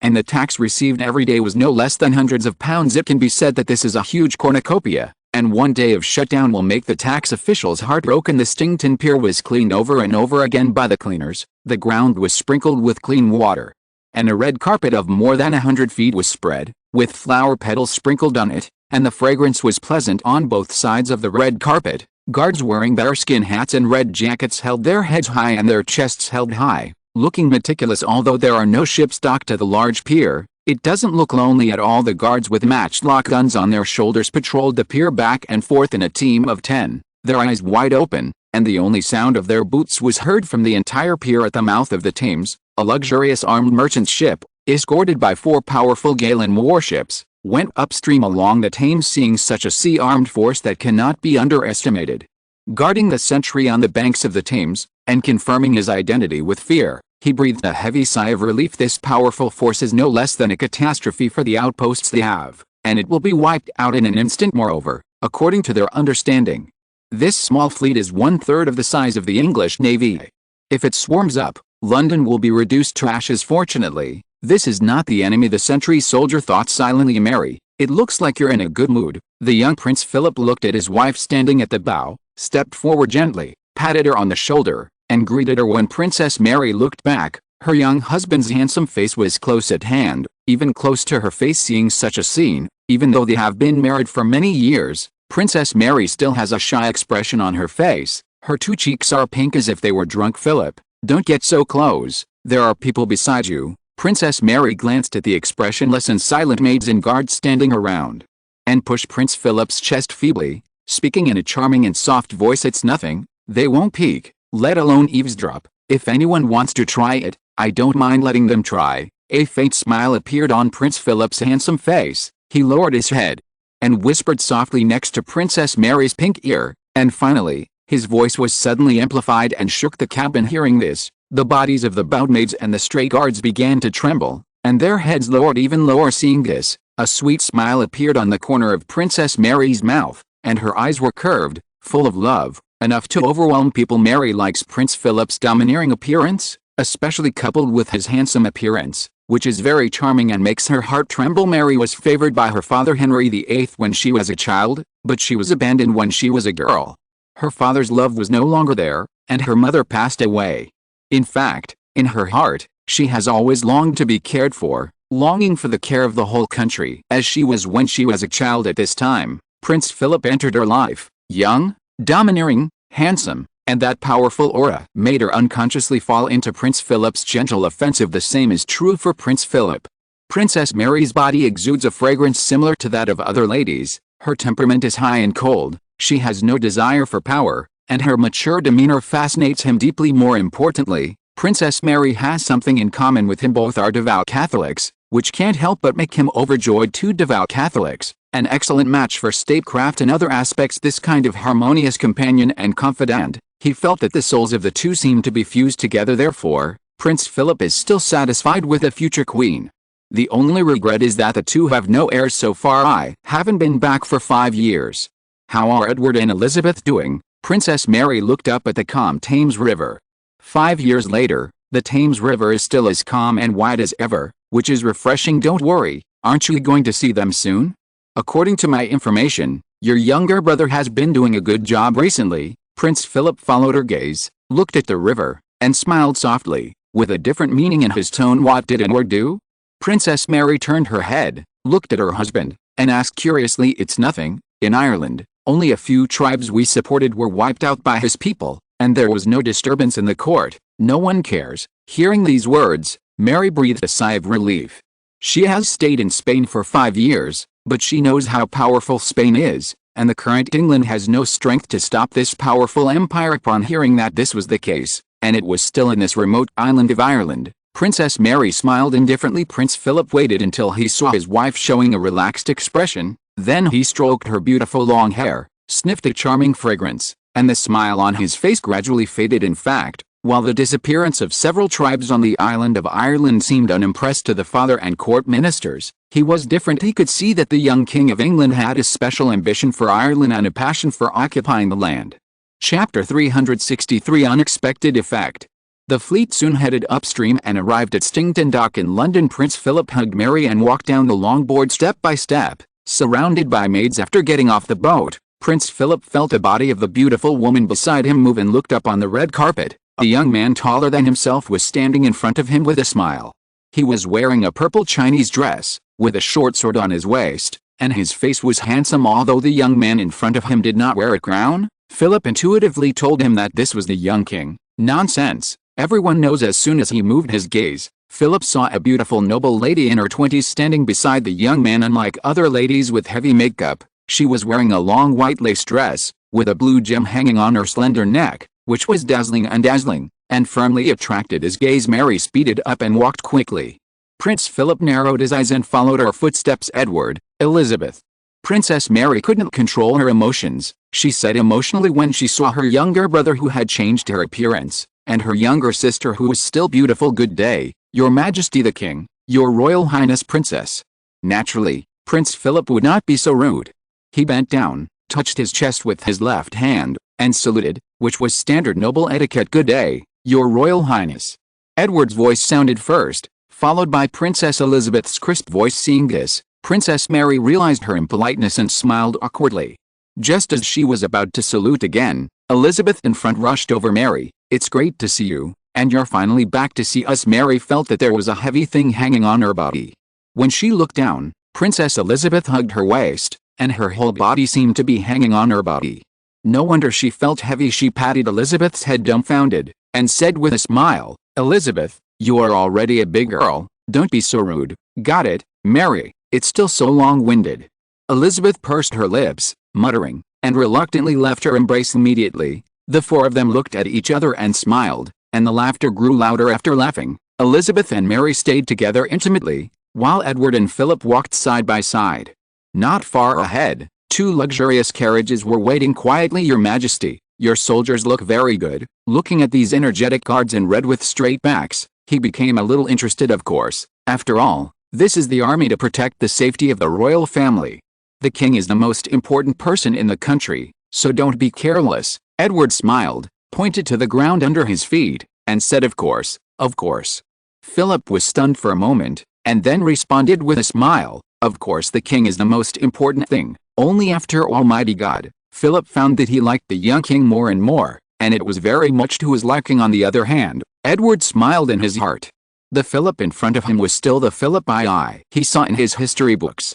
He had a strong desire for power, was authoritarian and independent, and looked like the boss of God and his second child. It was with this character that Philip brought the Spanish Empire to prosperity. Even so, Edward has energy all over his body, and this kind of enemy has a taste. A group of people boarded the carriage.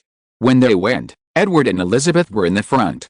When they came back, they were accompanied by Prince Philip. Time passed quickly, and within a short while, Edward brought Prince Philip to Whitehall Palace in London. Along the way, pedestrians were restrained by the guards, and could only look up at the carriage protected by the guards from afar.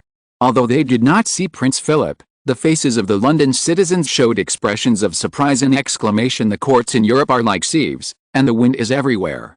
Even though Edward has kept it well, the news still spread like wildfire. Your environment in London is really good, much better than Paris, the so-called center of Europe. Sitting in the carriage, Prince Philip saw behind the crowded crowd through the gap in the window. The streets of London were spacious and clean, and the houses on both sides of the road were neatly arranged, which looked extremely pleasing to the eye. After praising London, Philip did not forget to belittle the French. Seeing this, Edward smiled. It's nothing, those common people only fear the whip, and they won't listen to your painstaking advice. Only violence can make them succumb. In this way, the whole city will naturally be clean and tidy. Edward's faint smile and those pretentious words once again entered Philip's heart, and he nodded unconsciously, agreeing. Indeed, the untouchables are only afraid of the whip. This is the best way to govern them. Prince Philip looked sympathetic, with a lot of emotions on his face. For Prince Philip, he has always advocated violent dictatorship, and therefore suppressed all opposition voices, thus achieving his own hegemony. Although this has a great effect in a short period of time, in the long run, the harder the oppression, The more intense the resistance if you increase the intensity a little more. There will be a good show to watch. Seeing Prince Philip's deeply approving expression, Edward's eyes flashed, seeing that he had achieved this unexpected effect with a casual sentence. He was calm on the surface, but Edward burst into laughter in his heart when they arrived at Whitehall Palace.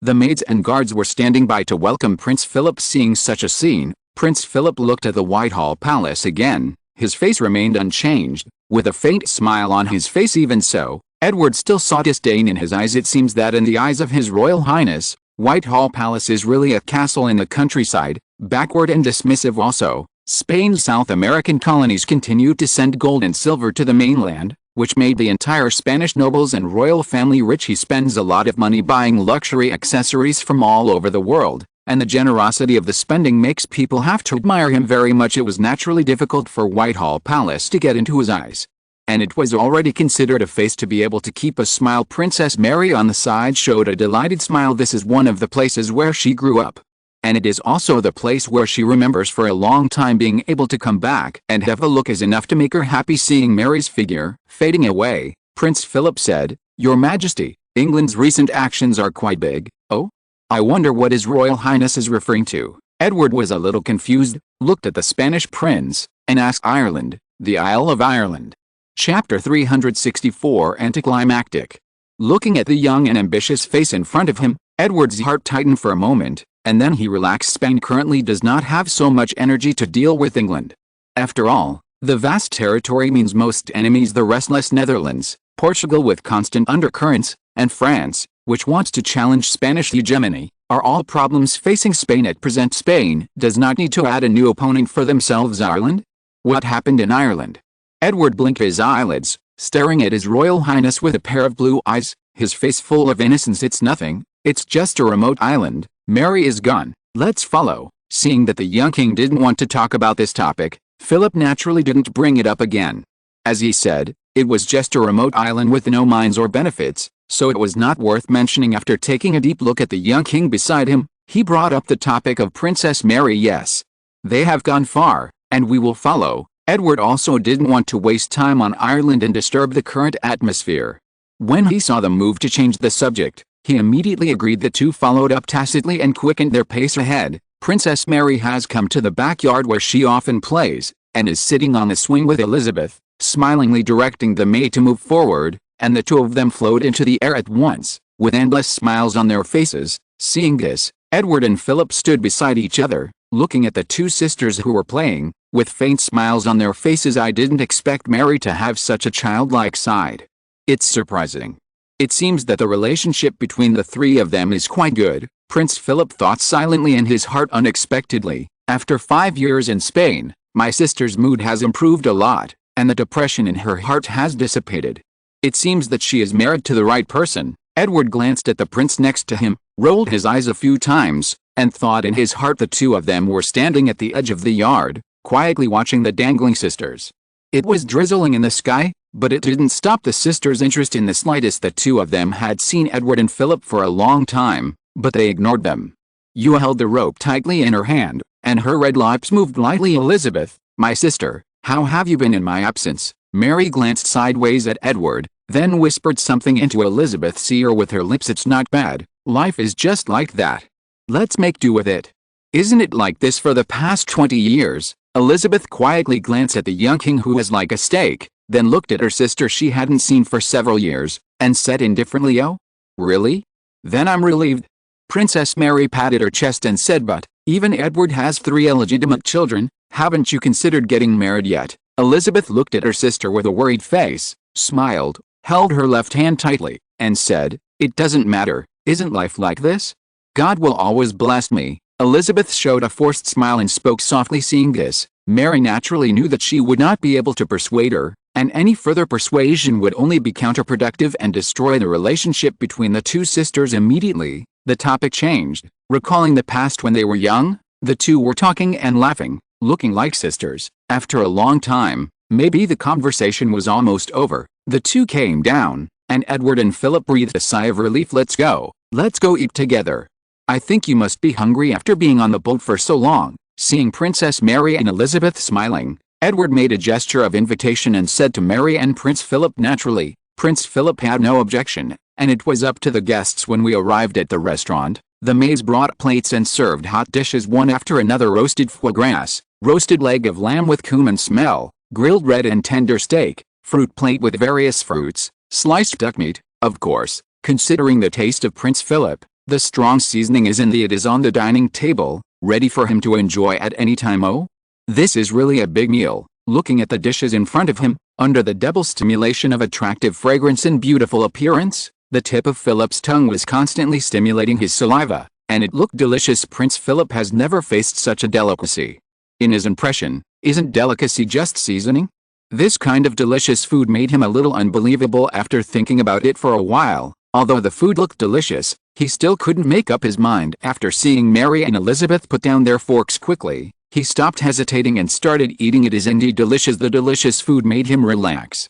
This kind of taste, which is very different from the world, quickly occupied his sense of taste, and the satisfaction he had never had before occupied his heart. It's really shocking food, Your Majesty. You have an enviable chef. Looking at the food in front of him, Philip sighed. Your Majesty, I am willing to exchange £5,000 for this chef. Philip looked at Edward with bright eyes, looking at him expectantly, as if waiting for a word of affirmation from him, but Edward shook his head in denial. No, Your Highness, I can only eat the food he cooks. You won't have the heart to let me starve to death. Of course, since His Majesty the King is reluctant, then forget it, but your cooking skills are really good, and you deserve praise. In desperation, Philip could only smile and choose to give up. Just kidding. How could I let you take away the cook who was finally trained? What would I do if I gave it to you? Moreover, there is no sincerity at all. Such a small amount of money. Please tease me. Edward couldn't help complaining in his heart, but his face was full of embarrassment. That night, Edward held a large banquet to welcome His Royal Highness the Prince from Spain. However, the prince seemed not interested, and was not keen on this banquet, as well as the ladies and ladies at the banquet. After staying for a few days, Prince Philip and Princess Mary went back. As for the reason, Edward was a little dumbfounded. There is no place for them to worship. Yes, England is now Anglican and Spain is Catholic. Princess Mary can bear it, but Prince Philip cannot. He is a bigoted Catholic. According to Princess Mary, Prince Philip came to England because of her hard begging. As soon as he came to England, his whole body was suffering, as if the air in England was different from Spain, even though he had a smile on his face. So, just like that, in 3 days, an anticlimactic visit came to an end. Before leaving, Prince Philip said something intriguing to Edward. You did not disappoint me. If you're listening to this novel on a channel other than Fanfic World, it means they downloaded and uploaded it without effort. We cordially invite you to visit our channel, Mundo Fanfic Novelis. There you'll find the original version of this story, and you can explore many other novels of various genres. We're waiting for you to immerse yourself in a world of incredible novels. Chapter 365: The Thunder Emperor Ivan IV. The capital of the Grand Duchy of Moscow. Moscow in July, when it was raining lightly in London. It was sunny in Moscow. The sun hangs high in the sky, swaying and emitting light, but pedestrians on the road can only feel a touch of warmth. Although Moscow is the capital of the Grand Duchy of Moscow, it is a very small city, or rather, a relatively large castle. There are only more than 3,000 permanent residents in Moscow, and the rest are either nobles or soldiers.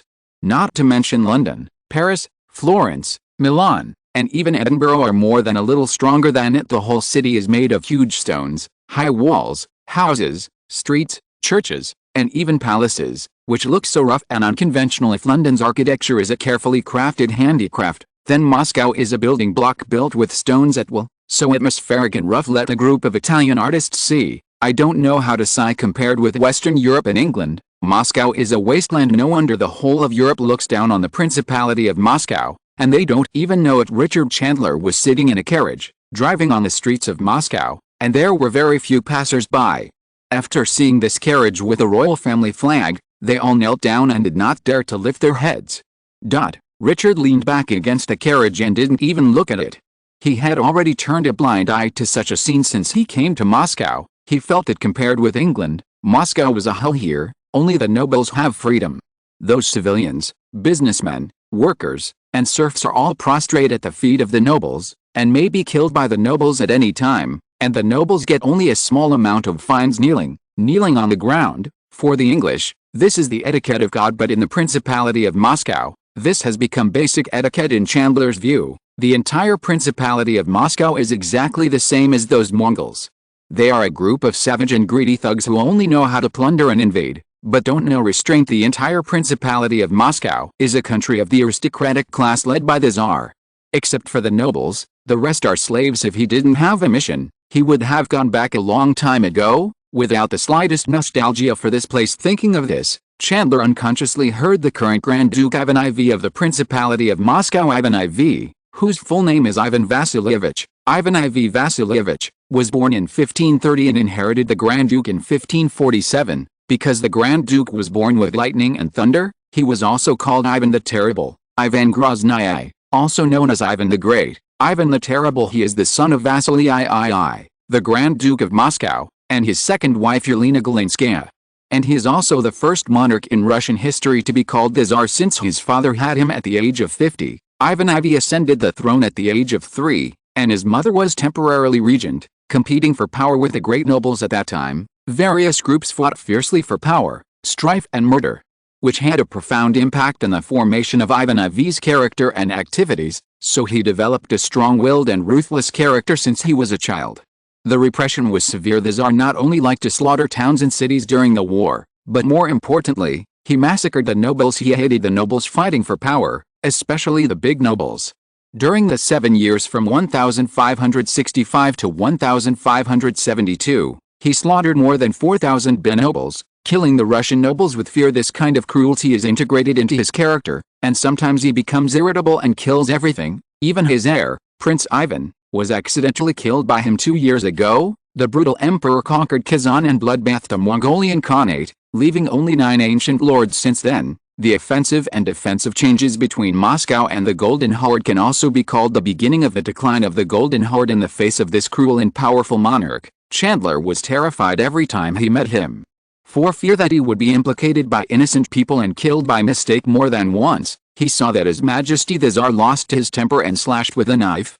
Whether it was a guard, maid, or minister, it would be bad luck for you to be killed compared with this. His Majesty the Tsar. His Majesty Edward is really a wise king, an amiable and respectable king. The body of the carriage swayed from time to time, waking him up from his thoughts, and he could not help but smile wryly. After staying in Moscow for more than a month, I have been interviewed more than a dozen times. I was asked about the situation in England or Spain.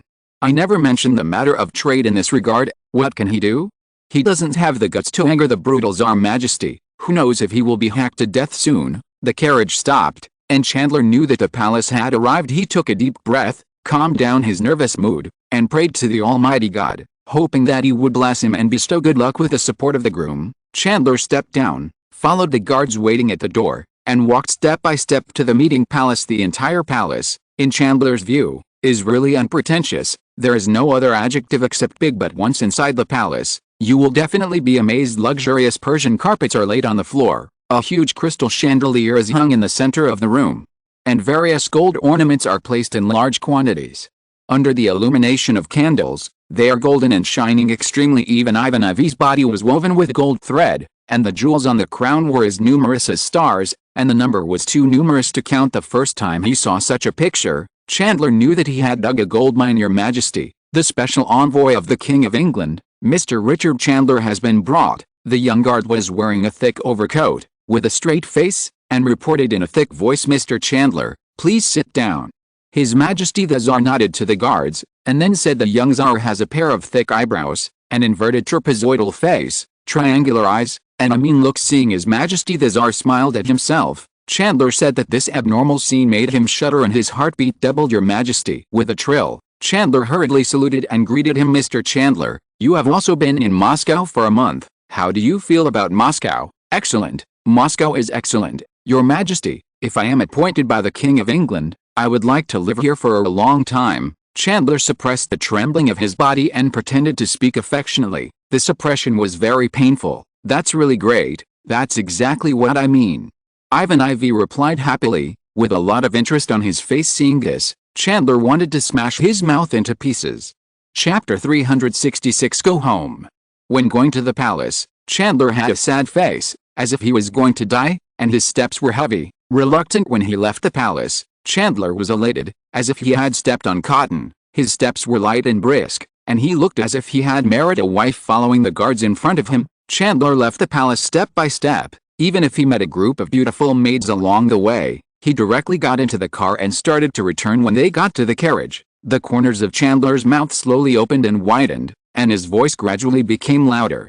Finally, the laughter shook the entire carriage, and the groom who was focused on driving was startled. Sick foreign barbarian.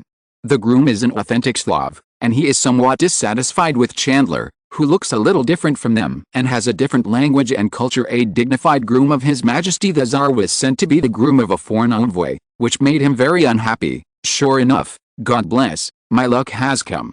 Ha ha ha, Chandler laughed out loud, not caring about his image at all, leaning forward and backward with laughter. After laughing, he couldn't help recalling the scene in the palace just now, and immediately felt the chill on his back, and he felt a little scared in his heart. That's really great, Mr. Chandler.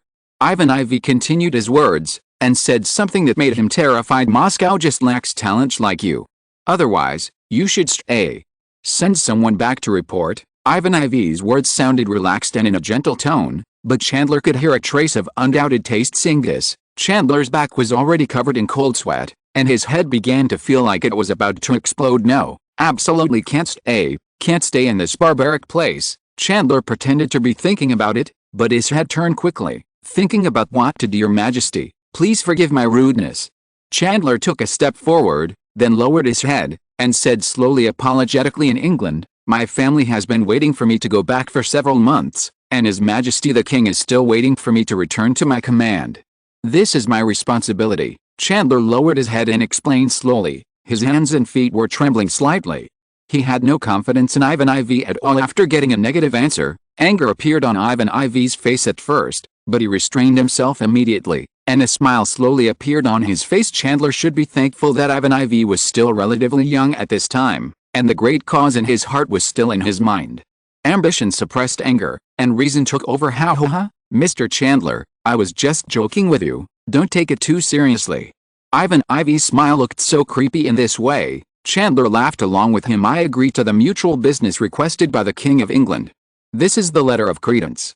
Please pass it on to His Majesty Edward. Ivan IV's eyebrows trembled, and the feminine man standing beside him walked over with small steps and handed a piece of paper to Chandler. Chandler glanced at the man who delivered the credentials, nodded, and then looked at the credential with the red seal, thanking him endlessly. He knew that in the Moscow palace, there were many such men and women, and it was said that it was a cruel system that came from far away Mongolia. It is said that in order to prevent the harem from being dirty, the Mongols cut off the young children and raised them in the palace as slaves to serve the monarch. Such a tragic situation made Chandler shudder.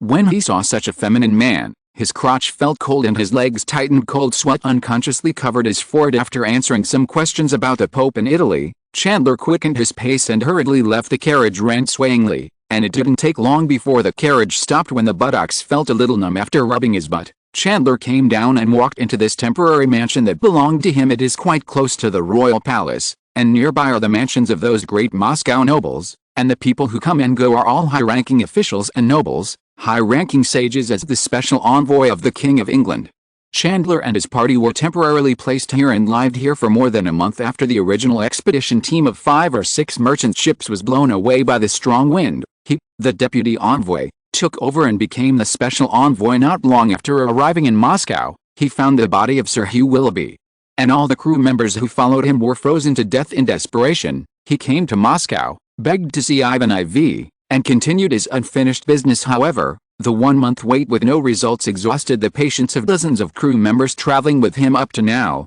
he has looked listless and indifferent to his behavior of going to see Ivan IV today. After he got out of the car, he saw such a lazy look. The crew members stood sideways or stood upright, with their eyes slightly open, their eyes gathered together in a daze, their lips moved a few times from time to time, their arms drooped weakly, and there was no sound in the whole mansion. Hey, guys, get up, I have something important to announce. With every step Chandler took, he kicked the lazy crew and yelled loudly as his voice sounded. The crew members slowly stood up, their faces looked sleepy, they yawned, and their footsteps drifted. Overseeing such a scene, Chandler was also impatient, and patted the table with a serious expression. In this way, the scene eased up. Everyone, tell everyone the good news, we can go home. One stone stirred up thousands of waves, and the crew members who were still a little confused immediately became energetic, like a boiling oil pan. Is this true, Mr. Chandler? That's wonderful. Mary, I'm going back. All of a sudden, after hearing the news, the crew reacted differently. But the name of God is endless. Be quiet, everyone. Seeing that the scene was difficult to calm down for a while, Chandler tried to control the scene. Everyone seemed to be giving him face, and gradually calmed down. Today, His Majesty the Tsar of Moscow received me and told me good news. His Majesty the King's request, he approved. He gave me all the credentials. When he was talking, the place was quiet. Everyone was listening to him. The temptation to go home was too great. In other words, we have completed His Majesty's mission, and we can go home. Chandler shouted out the last sentence with all his strength. For a while, it was boiling, and everyone was rushing to tell each other, crying, and making noise. Again and again, everyone can't wait to pack their bags, buy food and drinks, and can't wait to go back now. Chapter 367. Roadhog. England in July, still shrouded in light rain. It is sunny for a while, cloudy for a while, and rainy for a while. These constitute the weather with English characteristics, and full of English characteristics. The foreigners will be surprised a few times, but the English are doing their own things calmly, and they are used to it. Some people even look at the foreigners who are making a fuss with interest, and snicker from time to time. The national roads leading to London in various counties are being expanded step by step on the previously existing road. The road builders dug the soil with iron, and under the supervision of the supervisor, they waved their strength vigorously. The light rain fell on their faces, and they just wiped it with their hands, and then continued to work. They didn't care about the light rain at all.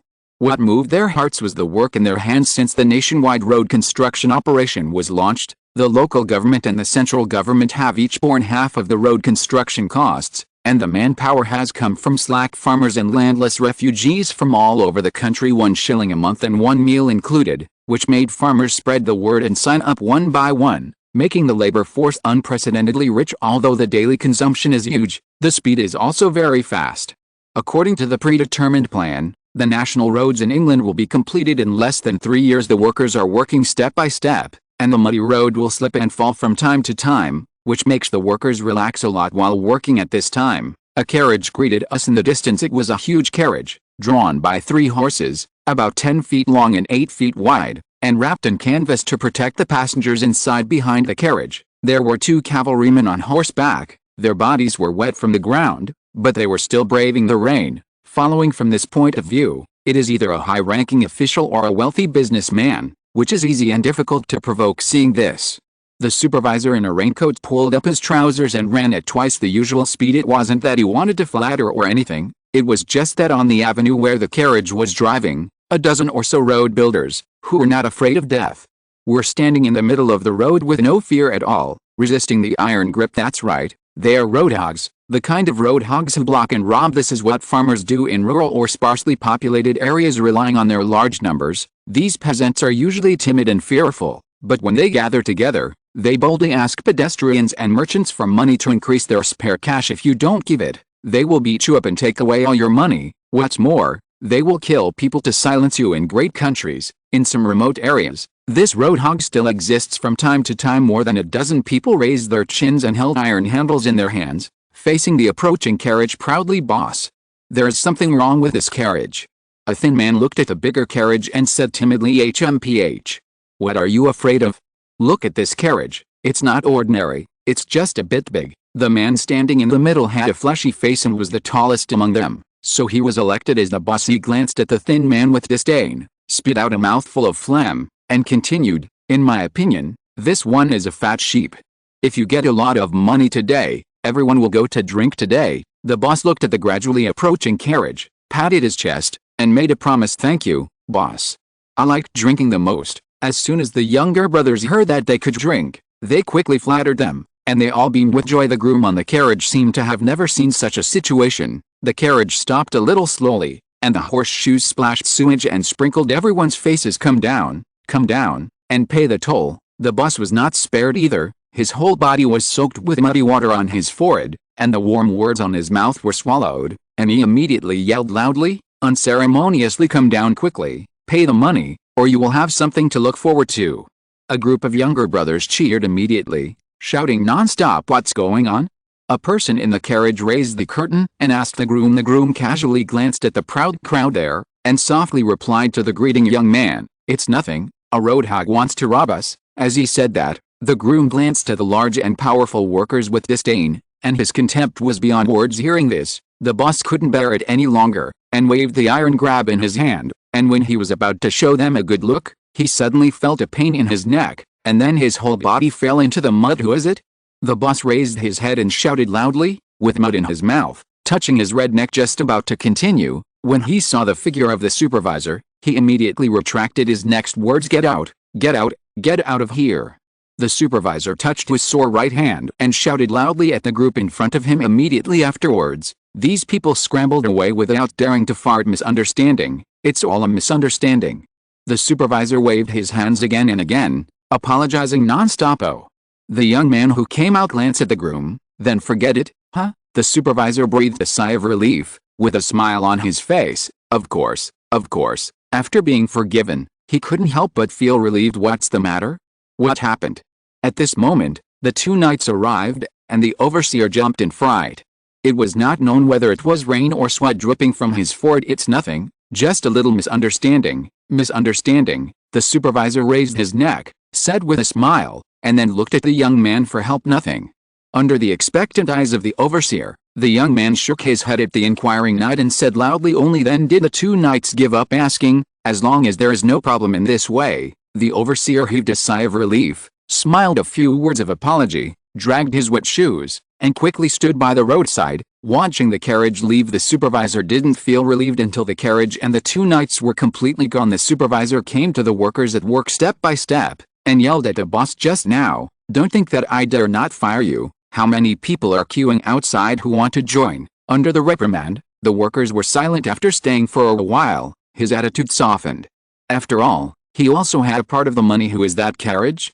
It doesn't look like a nobleman. There are knights protecting it." The boss shrank his head and asked in a low voice, "Next time, your eyes will be brighter. Those are college students from the county who are going to take the exam in London. How many officials will appear in it?" Those two knights were arranged by the county lieutenant, and they will be personally protected. According to the new official admission examination regulations, those who take the admission examination must first be screened in the county, and each county has a quota of 10 people. After passing, it is directly awarded the title of college student, recognized by Oxford University and Cambridge University, and issued a certificate. This title of college students has a time limit, only 3 years. Within 3 years, you can go directly to London to take the admission test without passing the county test. It can be said that the people in the car are very likely to become officials. Chapter 368, Student. Since the official admission examination, it has won the support of the broad masses of the people, and the number of participants has increased sharply year after year. In the third year of the implementation, the number of people who came to London to take the exam has reached 3,000. The whole London was full of people all of a sudden. The inns were overcrowded, and the whole London suddenly became crowded. Thus, in the fourth year, 1554, the central decree required each county to establish its own screening examination. Only after taking the screening test can you proceed to the London admissions test. In that year, London uniformly burned the test papers, and then sent them to various places.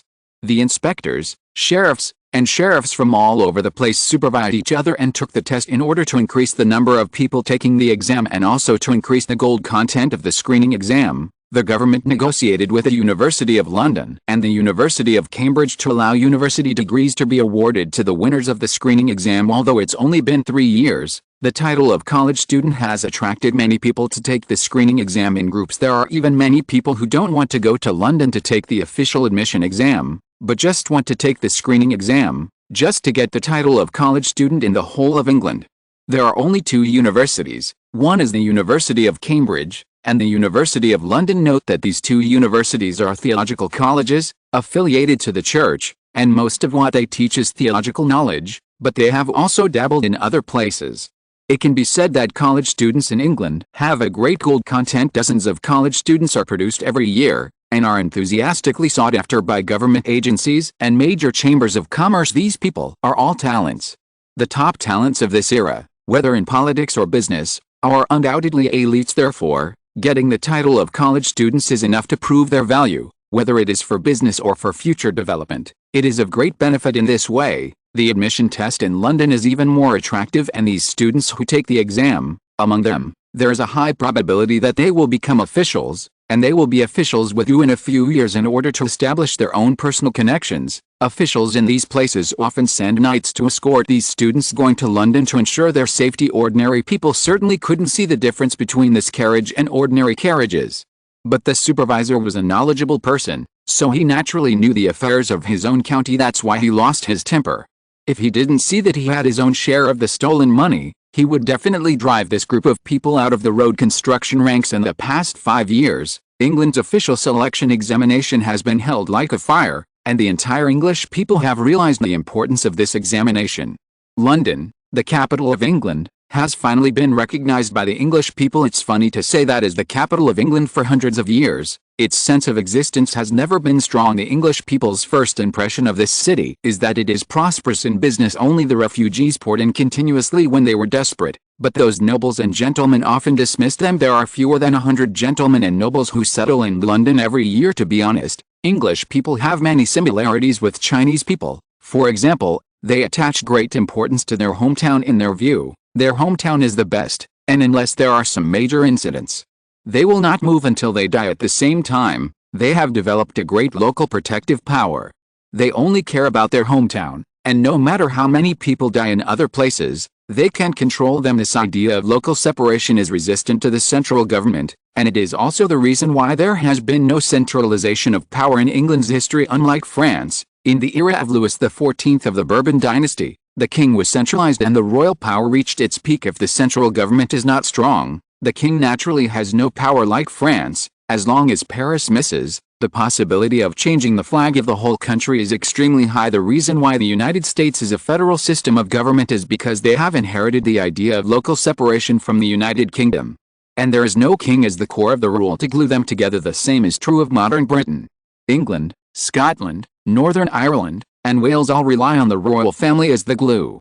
They respect the Windsor royal family as co-rulers, and the royal family grants power to Parliament, which forces them together. Without the royal family of Windsor, Britain will not be far apart. This is the secret of the existence of the British royal family so far, far away. According to regulations, after each county is screened, only 10 people will be qualified for the exam and can go to London to take the exam. If the 39 counties in London are included, there will be a total of 400 people from the whole of England to take the entrance examination, and London is much easier, of course, in order to acquire more talents, and also because of the lack of national recognition in this era. His Majesty the Great King allowed people other than England to take the screening exam in London to compete for the 10 places. Hey, Eton, what's the matter? Putting down the curtain, just as he sat down, all the people in the carriage stretched their heads over and asked with great interest, "It's nothing, it's just a group of road workers, it's a small matter." Eton raised his head, a smile appeared on his young face, and said softly, "Oh, I thought there was something exciting to watch? What a pity." On the side, a young man muttered, looking at his face, he was even more mature than him. "I heard that he was only 16 years old and passed the screening." His family's threshold was said to be broken by his relatives. Such a young man has an unlimited career in the future and is sought after by everyone. Forget it. One more thing is worse than one less thing. We are all here to go to London to take the exam. Safety first. Don't ask about this kind of thing anymore. The exam is the most important thing. Whether everyone can pass the exam is another matter. Next to him, a man in his 30s waved his hand and said in an old-fashioned tone, then leaned back against a carriage and said, "Nothing, you can't say that. A young genius like William will definitely pass the exam if he goes to London." As soon as he finished speaking, a man beside him disagreed.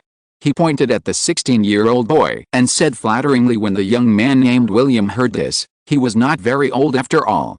A smug smile appeared on his face for a moment, and then he immediately restrained himself, not even daring to say. The rest of the people in the carriage also flattered, and the atmosphere of the whole carriage changed for a moment. Humph, the 30-year-old man, who is always mature and stable, closed his eyes and ignored him. After showing a serious expression on his face, Eton looked at the drama in front of him. He watched it coldly, without the slightest interest in it. He was going to London to take the exam to become an official, and he was not interested in anything else. For these people, in his opinion, the possibility of passing is extremely small. After all, among the 400 people, only 40 people were admitted, and the admission rate was only 1/10. Chapter 369 Examination Process. 40 of the 400 people were admitted. This is the number of people who come out of the official admission examination every year. Unlike the past few years, when there was a large shortage of officials, more than 100 people were recruited, but now it is more formal. County Central. These two levels are the official cards for screening officials. Of course, among the 40 people, there are also differences in severity among the 40 people selected in London. The top 3 will receive the greatest emphasis. Others are after the exam. To participate in the half-year internship places are divided into administrative system, judicial system, and military system, all for half a year. After half a year, work will be assigned. It is assigned based on the internship system you choose. For example, if you choose the judicial system, if your grades are not bad, then you will be assigned to the judicial system and become a judge assistant. After 1 year, you will become a trainee judge, and after half a year, you will become a judge in a 100 household district. After that, after 3 years, it is a step-by-step upward climb. However, this is the case in principle, and there will be special cases. If you are not good enough during the internship, you will be re-interned for half a year, and if you fail to pass the test, you will be eliminated. After the top 3 and the remaining interested people take an exam to select 2 people, they will conduct another internship with the top 3 first. They must go to Oxford University or Cambridge University for half a year of study. After that, I went to the administrative system and the military system to practice for half a year. After the internship, he will be directly appointed and dismissed from the official position. In other words, others still have an internship period, but they don't. After that, their promotions will be recorded and observed by the county and London supervisors, and promoted faster by the Central Bureaucratic Management Department. Generally speaking, the 5 of them are the reserves of senior officials and the ministers of the Privy Council, and they have received the most attention and focus. This is Eaton's goal, not just like others. His biggest dream is to pass the exam and become a member of the officials. However, becoming an official is something that ordinary people dream of. After becoming an official, not only can he be assigned a house of his own in the newly built official district in London, but also be assigned 2 servants by the government. Servants are hired by the government and do not need them to pay at all. In addition, they will also receive a fixed salary and an enviable official position, thus stepping into the high society in one fell swoop. Completely different from those mud-legged people, the whole family has benefited endlessly because their family coat of arms bureau will be added to the coat of arms bureau. Although a certain status is required, however, this is given to those commoners, businessmen, and all those who are not in the upper class. We all know that social solidification is the worst in the UK. Ordinary civilians must at least become a gentleman. If they want to enter the upper class, to become a gentleman requires the hard work of 3 generations.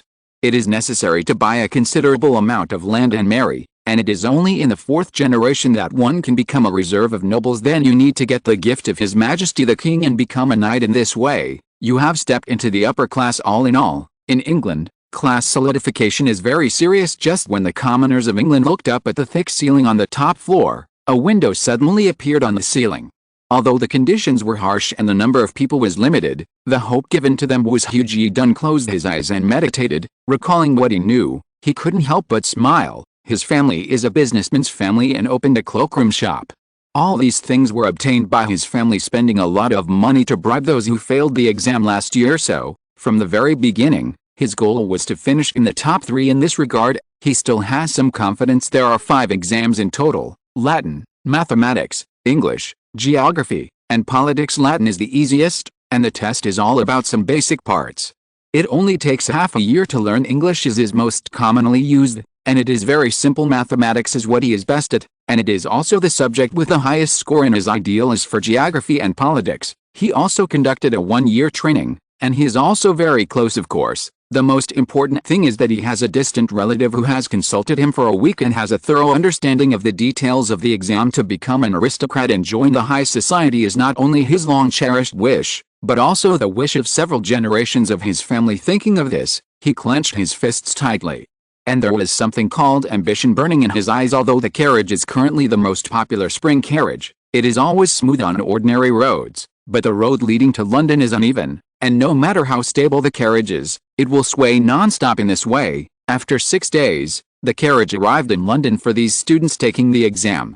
The London government no longer allows them to stay in hotels as before. Instead, several large and comfortable hotels were arranged for lodging in London. Eton got out of the carriage on his own, and led by the host to the exclusive floor belonging to Lincolnshire. There are 4 small buildings on the front, back, left, and right sides of the hotel, each with 3 floors, all made of wood. Between the 4 buildings, a restaurant is built, which serves everyone's meals. There are flowers, plants and trees in the front and back of the floor, and the trees are shady, very beautiful. Moreover, it can be seen from time to time that there are cleaners cleaning up with brooms, and there are gardeners with scissors, trimming trees and flowers. Lincolnshire belongs to the 3rd and highest tier. The 3rd floor all belong to Lincolnshire, and the 10 single rooms belong to Lincolnshire, and only belong to 10 of them after boarding the floor. You will receive your own room key and separate from each other. As soon as he got the key, Eton didn't care about anyone, and didn't chat with others, and went to his room on his own. The room is not big, just a bed, a table, a chair, and a large wardrobe. Mattresses are new, fine linen is used, and it feels good to the touch. On the left, there is a small toilet with a Viden keg inside. It is estimated that people come to collect night incense every day. Lying on the bed, looking around the neat and clean guest room, Eton closed his eyes. Next month, August 8th, will be the time for the exam to start, and the following time will be his final preparation time. After thinking about it for a while, he fell asleep, and he was really tired from the exhaustion of the carriages and horses. After falling asleep, it was afternoon. When I opened my eyes and packed my clothes, my stomach started to growl. It seems that this sleep was quite long.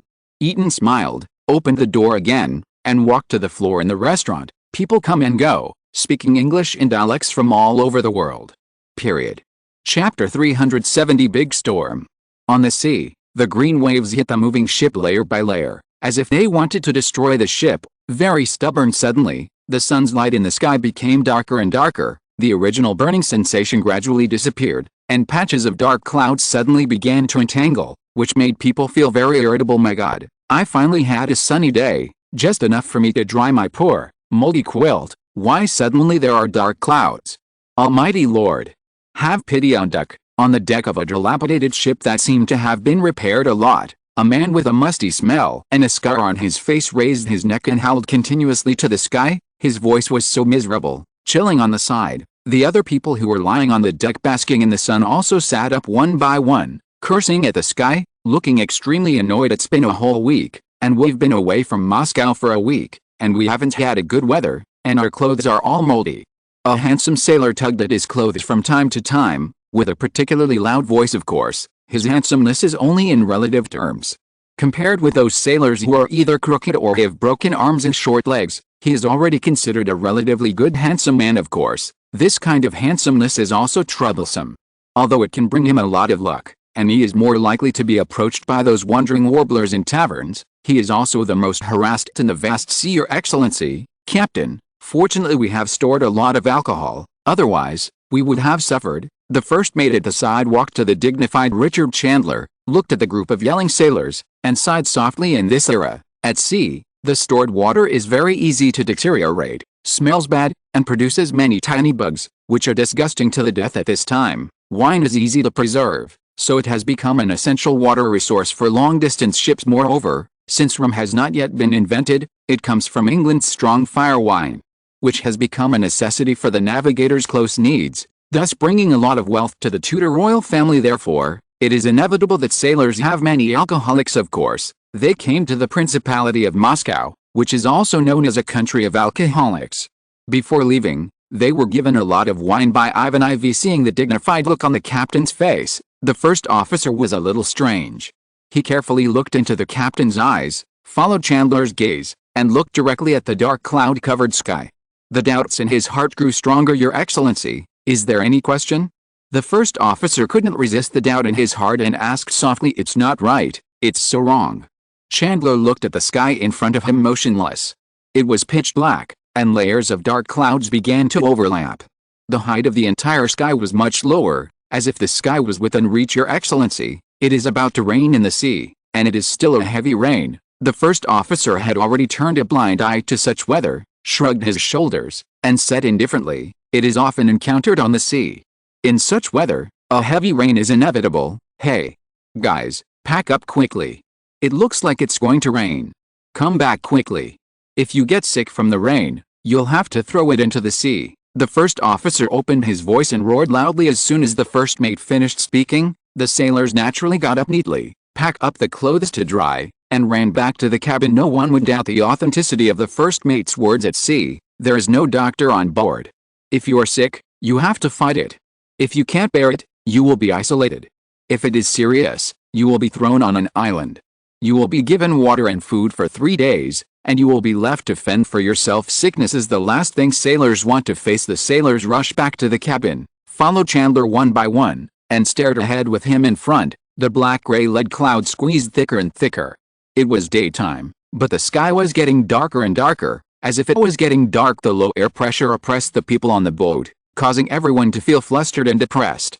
They felt inexplicably depressed and irritable, and their mood became more and more irritable. Do you feel uncomfortable in your heart, as if your whole body is being crushed by a boulder? Chandler turned his head, looked at the crowd, and asked. After receiving an affirmative reply, he moved his ears and seemed to hear Hein's voice looking at it. Sure enough, a large number of petrels fled to the distance one after another, like black lightning bolts, and the sound was so sharp that it was unbearable, as if it was about to burst through the eardrums. Quick, get ready, put down the mast, sail, this is a big storm at sea. Finally, Chandler recalled that this was the big storm that those old sailors often boasted about. The big storm that destroyed 9 ships out of 10. After saying this, not only the first officer, but all the sailors froze, with panic and fear in their eyes. A big storm at sea is an unparalleled catastrophe. And it is also the last thing ships at sea want to encounter. This means that those who can survive this storm are basically the darlings of God, which is extremely rare at this time. Everyone began to do their best to exert their strength for the ship, and each took up his duties, earnestly and anxiously busy. Don't be a big storm, don't be a big storm, don't. In the hearts of the people, they kept praying for the ethereal and invisible figure of God. As time went by, everyone's anxiety became a reality. A bolt of lightning fell in the clouds, and the roar was endless. Immediately afterwards, bean-sized raindrops began to pour down, hitting the deck of the ship, and also hitting the hearts of everyone on board. Finally, Gale also began to arrive as promised. First, he cautiously tested the dying ship. After seeing that it had no power to fight back, Gale was carrying heavy raindrops.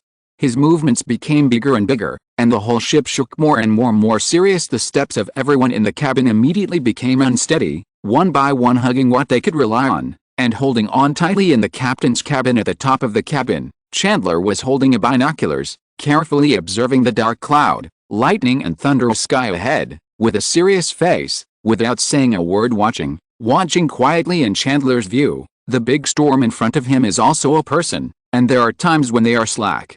At that time, it is their chance to survive. The shaking of the ship became more and more intense, and even the side of the ship began to flood, and the sailors rushed to repair it. The moment when the sailors turned ashen at this time, Chandler suddenly felt that the storm was a little smaller. Good chance. Chapter 371 Return of the Hero. Edinburgh. Since the nobles and the church began to fight each other a few years ago, the whole of Scotland has finally ushered in real peace. The Anglican sect was methodically promoted by the joint efforts of the nobles and the Church of Scotland. Most of Scotland, with millions of people, had abandoned Catholicism and began to believe in Anglican sect. Although it is difficult to completely eliminate the Catholic belief tradition in Scotland for a while, Anglicanism has completely taken advantage of the current situation in Scotland. What's left is nothing more than water grinding the mill, and it will take time to grind it in. The nobles licked their wounds, and vigorously absorbed the religious property seized from the church, gradually recovering their vitality. And the original Catholic Church, now the Scottish Anglican Church, is also licking its wounds, and is still cleaning out those stubborn Catholics. Therefore, at present, Scotland is the most powerful in England. There are 3,000 Scottish National Army and 1,000 English soldiers. These people are stationed in Edinburgh, suppressing the situation in Scotland. As mentioned above, the Scottish National Army is the product of Edward signing a treaty with the nobles and the church. Every nobleman will have his own personal quota according to his title, as long as he doesn't pass the line. It's fine. In fact, these quotas were nearly 1/3 more than their previous standing army, and it was Edward who wasted the nobles' financial resources. Moreover, the nobles must hand over half of their private soldiers as the Scottish Standing Army to defend Scotland and pay half of the military expenses. In other words, these nobles spent money in vain to raise soldiers for Edward. Although in name it was to defend Scotland, at present, the Marquess of Edinburgh commands these troops, as well as the 1,000-strong English garrison under the command of Viscount Smith. My lord, a dilapidated merchant ship was found in front of the port, and the people in the port found this ship. Wilson, Marquess of Edinburgh, was sitting at his table, slowly savoring his lunch. A pretty maid stood there, serving him from time to time. At this time, After the approval of the steward, a soldier ran over and said out of breath, "It's just a wreck, it's nothing important." The Marquis of Edinburgh calmly listened to what the soldier said, and then said softly, "However, the people on board said that they were sent by His Majesty the King to find the route." "Oh? Really?" His Excellency the Marquis was a little surprised, and finally looked at the soldier. Then, "What about those who claim to be the envoys of the King? They have all been invited to Edinburgh, and arrangements have been made for those people to wash up. It seems that they are not likely frozen." The soldier raised his head and replied after finishing them, "Give them some money and send them back to London." At this time, His Excellency the Marquis gave unsalty instructions to the housekeeper beside him. "Yes, my lord." The butler quickly bent down and agreed. "Finally safe. We are finally safe." After a group of people took a hot bath, everything was clean and dirty, and everything looked clean and tidy when everyone met. They couldn't help hugging and weeping with joy. "Safe, safe, we are finally safe." Chandler couldn't control the excitement in his heart anymore. His eyes were full of tears. Weeping with joy, he was on his knees, clutching a small silver cross tightly to his forehead. The others were no exception, and kept praying. Sitting on the ship of the Marquis of Edinburgh, everyone finally came to London. Chandler looked forward at the approaching pier. His legs trembled a little the closer he got. The more excited he became. Although they were sponsored by the London-based adventure company, they were finally granted credentials by His Majesty the King. "Your Excellency, when we come back this time, we have completed a historical mission, and our name will be conveyed throughout England." The British Isles, seeing that His Excellency the Captain was in a trance, the first officer at the side thought that he was depressed because of the current situation, so he couldn't help but encouraged him. "It's a pity, Sir Hugh Willoughby, he didn't wait until this day." Upon hearing the first mate's persuasion, Chandler said with a sad expression. As soon as this was said, the other surviving crew members also showed sadness. "When we first set off, everyone's mood was so high and aggressive. Unexpectedly, for the first time due to a big storm, the 3 ships in the fleet were divided into 2, and the remaining 2 ships led by Sir Hugh Willoughby, for some unknown reason. All members were frozen to death. More than 130 people, including Sir Hugh Willoughby, were thrown into the water and froze to death alive. And although they did not obtain the route to the east, they obtained the right to trade with the Principality of Moscow and the route to Eastern Europe. When they were ecstatic and full of joy, they encountered a big storm on their way back. Under the command of Deputy Envoy Chandler, they escaped from the eye of the storm with the efforts of the entire crew. Still, the remnants of the storm took their toll. Not only lost 2/3 of the drinks and half of the food, but even a dozen crew members. What's more, just as the entire ship was repaired, a big storm hit, so the ship is not far from being scrapped. During these 7 days, 28 of them were tortured and finally reached the port of Edinburgh. It's so difficult thinking of this. Hot tears rolled out of everyone's eyes. Soon, the pier had revealed its true colors. I saw that the pier was densely packed with people, men, women, old, young, and even toddlers, all waving flags. When they approached the pier, there was a loud noise from the crowd. Cheers. "Welcome back the hero. Great hero. Long live the hero Richard Chandler." The cheers made Chandler finally burst into tears, crying like a 7-year-old child. "Your Excellency, look quickly, look quickly." At this moment, the first officer pulled his clothes inappropriately, pointed at the high platform on the pier, and shouted excitedly, "This is." Looking up carefully, Chandler found that they were a young man and woman, and looking at their clothes, they were His Majesty the King and his wife. With joy and excitement, everyone boarded the pier and met His Majesty the King. Everyone knelt on one knee and looked down at Edward and Mary. The crowd on the side cheered louder and louder, and their faces were full of curiosity and excitement about the young King and Queen. Mary heroes, welcome back. If you're listening to this novel on a channel other than Fanfic World, it means they downloaded and uploaded it without effort. We cordially invite you to visit our channel, Mundo Fanfic Novelists. There you'll find the original version of this story, and you can explore many other novels of various genres. We're waiting for you to immerse yourself in a world of incredible novels. Chapter 372. Jazz. With his head down, the young king seemed to be as excited as the crowd around him. He was wearing a purple cloak and a tight yellow formal suit. On his head was a crown that symbolized royal power. Big red gemstones were inlaid on the crown, which seemed to show off the power of the king. On the side, as Edward's fiancée, Her Majesty Mary Queen of Scots, she was wearing a red cloak and a beautiful white long skirt. Although she was only 14 years old, she was already beautiful enough to move people. A head of long red hair in a wavy shape, draped over the back, a straight and tender nose, light red lips, and dark blue eyes, showing the beauty of Her Majesty the Queen. All the time as the king's fiancée, She already understood the royal etiquette, and she also had a bright smile on her face. Watching her husband with such attachment and love for all this, the nobles naturally saw it in their eyes. In fact, before this welcome event, the Ministry of Internal Affairs had already sent people to notify the nobles, members of Parliament, officials, and various wealthy businessmen in London be sure to stop by Stington Pier to welcome these heroes back from afar. Of course, as the Adventure Chamber of Commerce sponsoring Sir Hugh Willoughby and Richard Chandler and his party, it was natural to have a mournful face, barely maintaining a smile, and came to the pier to welcome these adventurers with a standing of His Majesty. The atmosphere of the whole pier became more and more enthusiastic, and waves of voices poured in like mountains and seas, directly filling Edward's eardrums with pain. It is estimated that thousands of people came to the entire terminal.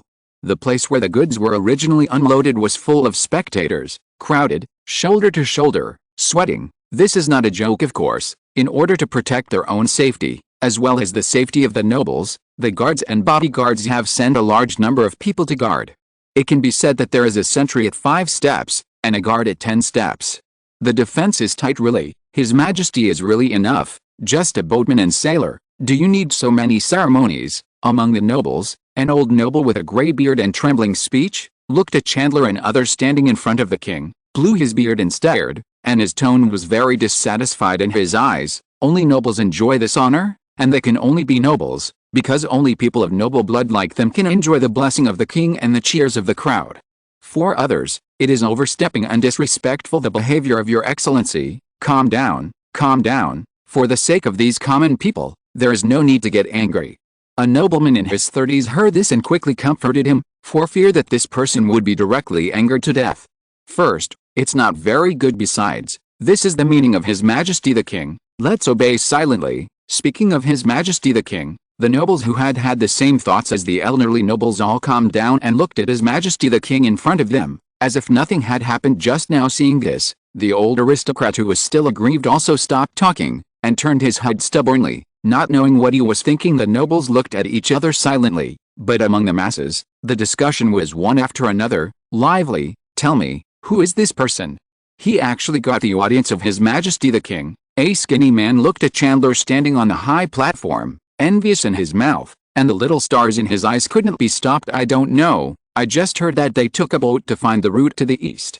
Most of the people were almost dead, and finally came back. Beside him, a well-dressed man replied, is it the rumored east where gold is everywhere and everyone wears silk? Yes, that's right. Then has he found the route? The thin man asked a little excitedly. Who knows, I probably found it, otherwise how could His Majesty the King meet him? This kind of dialogue is not uncommon among the welcoming crowd, and various rumors are born like the wind and drifted away. Although people speculate that there are various reasons, but in summary there is only one. This man is about to develop your heroes, my gentlemen. At this moment, the royal family and the whole of England are proud of you. You are the heroes of the whole of England. Edward used an emotional tone, and made as much sound as possible from his throat. The smooth and loud voice came out of his throat, and then spread to the entire pier at this time, although the hearing was not very accurate. For the onlookers, this was the first time they heard the voice of His Majesty the King, Edward VI, who ruled England, Ireland, Wales and Scotland, their monarch. In this way, thousands of people suddenly fell silent when the sound fell, and then, the crowd roared, and a roar burst out, long live! Long live! In such a scene, Edward was still a little excited. He also stopped talking, quietly waiting for the voice of the crowd to gradually decrease, enjoying this rare moment, a moment of glory that can only be exclusive to a king. On the other side, Queen Mary, who is as beautiful as a flower bone, has a sweet smile on her face, quietly listening to people's cheers and quietly watching the young man in front of her. This is her future husband, who also brought her from Scotland.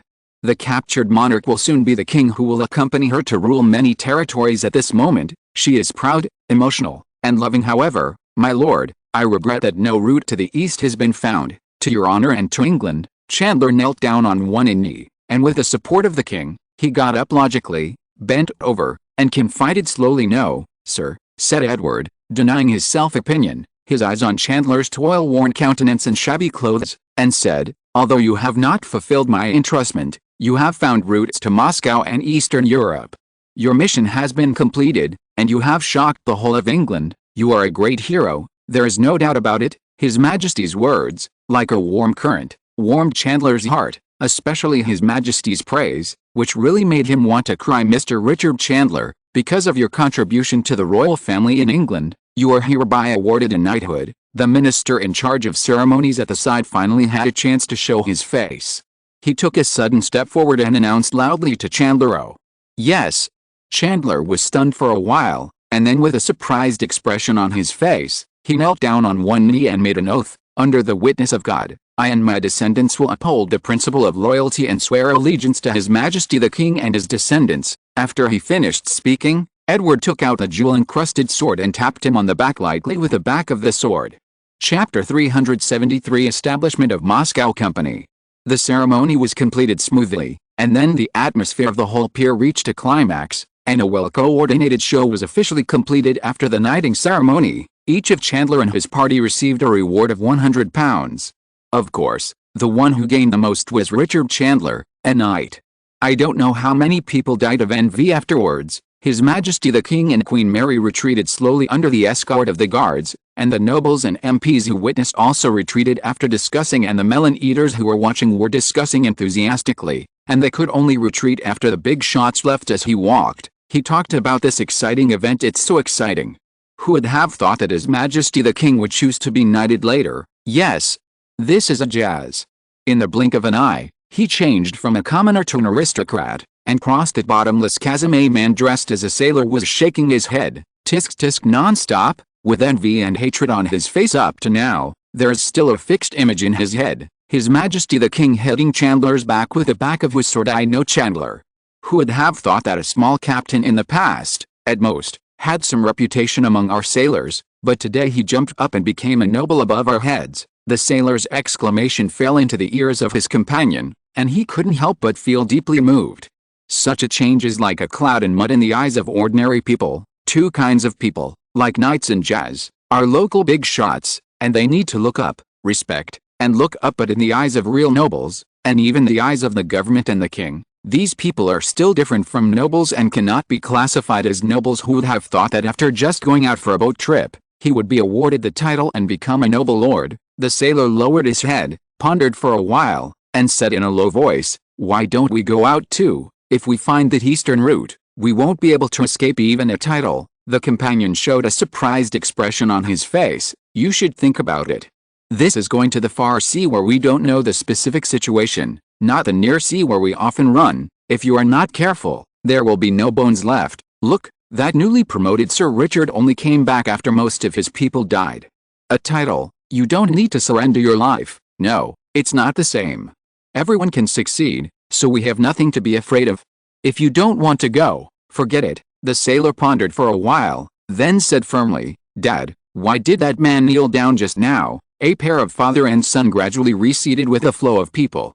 The father was only in his 20s, but the son was 5 or 6 years old. The son's face was flushed, and he sat on his father's shoulders, swinging his legs from time to time. With doubts on his face, he put his little head against his father's ear, and asked in a childlike voice, "Oh, that?" The father was still quite neatly dressed, so he quickly sped up. He came from a small businessman, and his son was also neat and tidy. Compared with ordinary people, he was much better. That man was knighted by His Majesty the King. Father replied softly, "Is there any good in being a jazz? Can I eat bread smeared with honey every day?" In the eyes of children, in the bakery, eating bread coated with honey every day is the happiest thing. "Yes, bread with honey every day," replied the father, licking his lips. "Then, I want to be a knight too. I want to be a knight." "You can't be." "Why?" "Why can that, uncle?" He discovered a new route. As a small trader, he naturally received more information than ordinary people. "Those rumors said that the route to the east was found to be false. When I grow up, I will also discover a new route, the biggest route, and I will become a jazz. Eat honey bread every day." As soon as he heard his father's words and got the answer, the little boy immediately jumped up for joy, waving his two little arms and muttering non-stop. Hearing this, the father just smiled, carried his son on his back, and walked home slowly in front of thousands of people. The scene of His Majesty the King holding the knighting ceremony in person was deeply imprinted in the minds of all the audience, and the impact was extremely profound. Like a stone thrown into the water, there will be layers of ripples, and the impact will be even greater at this time. In the palace, the young His Majesty the King went to the changing room to change into a regular suit. The formal ceremonial attire was still a bit uncomfortable and inconvenient to wear, so it was better to wear regular clothes in the reception room. There were a few middle-aged people who looked like businessmen, sitting on chairs anxiously, whispering to each other softly. "You said, why did His Majesty the King summon us?" A wealthy businessman looked around and asked the partner beside him. "How do I know that His Majesty the King's mind can be guessed by us people?" The businessman sitting in the middle, hearing the words, shrugged his shoulders, spread his shoulders helplessly, and said, "Alice, it seems to me that it should be about Chandler, no, about Sir Richard. We must get ready." The other partner looked solemnly and whispered to the two of them. As soon as this remark came out, the other two suddenly showed expressions of enlightenment, and stopped talking. "His Majesty the King is here?" The tall body of the guard stopped and shouted loudly, "Your Majesty." The three quickly got up and bowed to salute. "You don't need to be too polite, just sit down and talk. It's also convenient." Edward smiled slightly, sat on the main seat by himself, and said softly to the three of them. Edward's obviously cheerful face was to reduce their tension. "I called you here today to make sure that you are supporters of Sir Richard's adventure." "Yes, Your Majesty, we are the ones who funded Sir Richard's adventure to explore the route to the east. Unfortunately, the operation failed." The man sitting in the middle was more courageous, and said as Edward said, "You can't say that.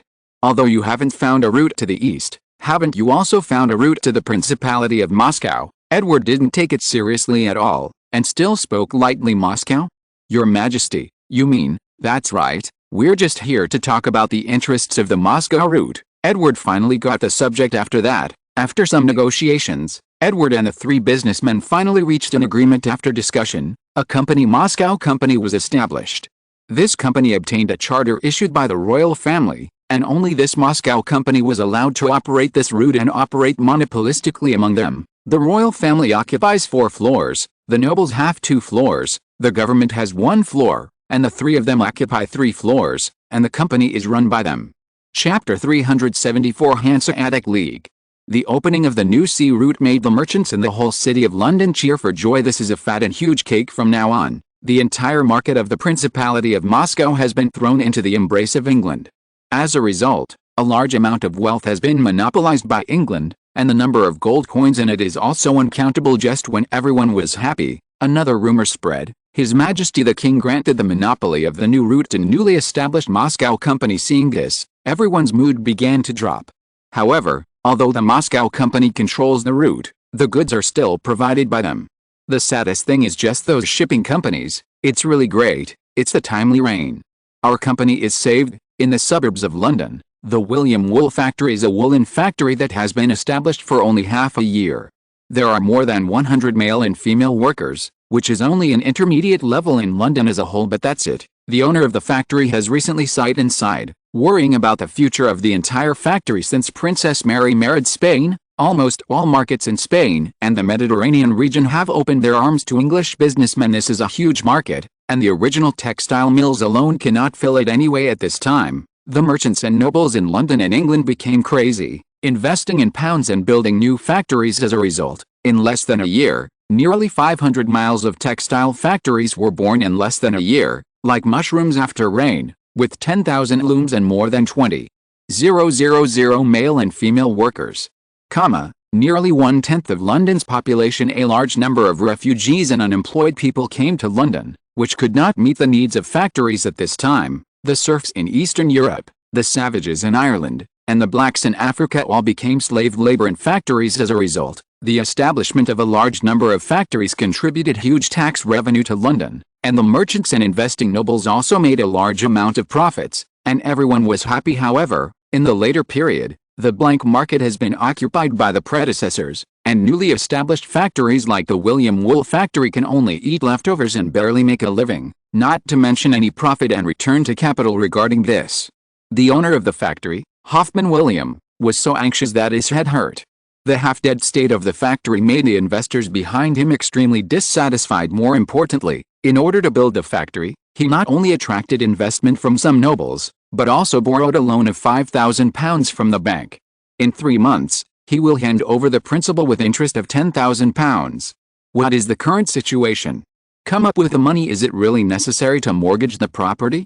Hoffman hesitated, his eyes kept rolling. This is his last retreat, and it is also his only choice at present. Hoffman shook his head fiercely. as if he could discard the thought in his mind. But the thought took root and firmly appeared in his heart at this time. He thought of his lovely daughter with short blonde hair, his son with a round head who was just able to talk, and the clips where he uttered a few foul words from time to time and liked to reprimand his wife and others. The corners of his mouth slowly turned up, but in an instant, he turned into the original frowning look, and the gleam in his eyes also scattered, gradually turning gray. Mr. William, Mr. William. It's time for lunch. At this moment, a call came from his ear. Thank you, I'm not hungry, Rona, you can put it there. Hearing the voice, Hoffman knew it was the voice of the factory cook, who usually provided lunch for the factory workers. By the way, what happened at the pier today? It's so lively. Hoffman, who has been busy in the factory for the past few days, only knows that there will be a big scene at the Stington Pier, but he does not know the specific situation. The company's plight occupies all his thinking time. It seems that a route to the east has been discovered. I don't know what it is. I only know that a new route has been discovered. His Majesty the King went to welcome him in person and conferred him a knighthood in front of everyone. That's really. Lorna stood in front of Hoffman, with a radiant face, and began to introduce the specific plot to her boss with relish. The more she spoke, the more her saliva flowed down. The people behind Hoffman didn't listen, and only remembered one word, new route. Hearing this, his eyes glowed with gold, and he immediately stood up, thought for a while, and then ran out. It's really great, it's the timely rain. Our company is saved, God bless, thank you Lord, thank you Lord. While running, Hoffman's voice echoed throughout the office, as well as the factory. The workers looked at the somewhat crazy factory manager with surprise on their faces. The factory manager is also crazy. It seems that he can't continue. It's a pity, the factory manager is quite handsome. Sigh. For a while, rumors spread around the William factory, and people panicked. Of course, it is not only the workers who are panicking, but also the merchants of the Hanseatic League. The Hanseatic League is a commercial and political alliance formed between cities in northern Germany. The word Hanse means public office or guild hall in German. It was gradually formed in the 13th century, and reached prosperity in the 14th century, with a maximum of 160 franchised cities. To put it bluntly, it is an alliance of commercial cities headed by the four major cities of Lübeck, Hamburg, Cologne, and Bremen. From North Germany to the Rhine River, as well as Eastern Europe, Ireland and England, almost all the spheres of influence of the Hanseatic League. It has arms in a vault. Most famously, in 1370, the Hanseatic Allied forces defeated Denmark and signed the Treaty of Stralsund. It declined in the 15th century and disintegrated in 1669, among them, London in England, Bruges in Flanders, Bergen in Norway and Novgorod in Russia are the four major trading stations of the Hanseatic League. Novgorod was captured by Grand Duke Ivan III of Moscow in 1478, expelling the Hanseatic merchants, and London Station in England, currently abolished by Edward, also includes some Hanseatic privileges. In fact, by this time, the Hanseatic League was already in decline.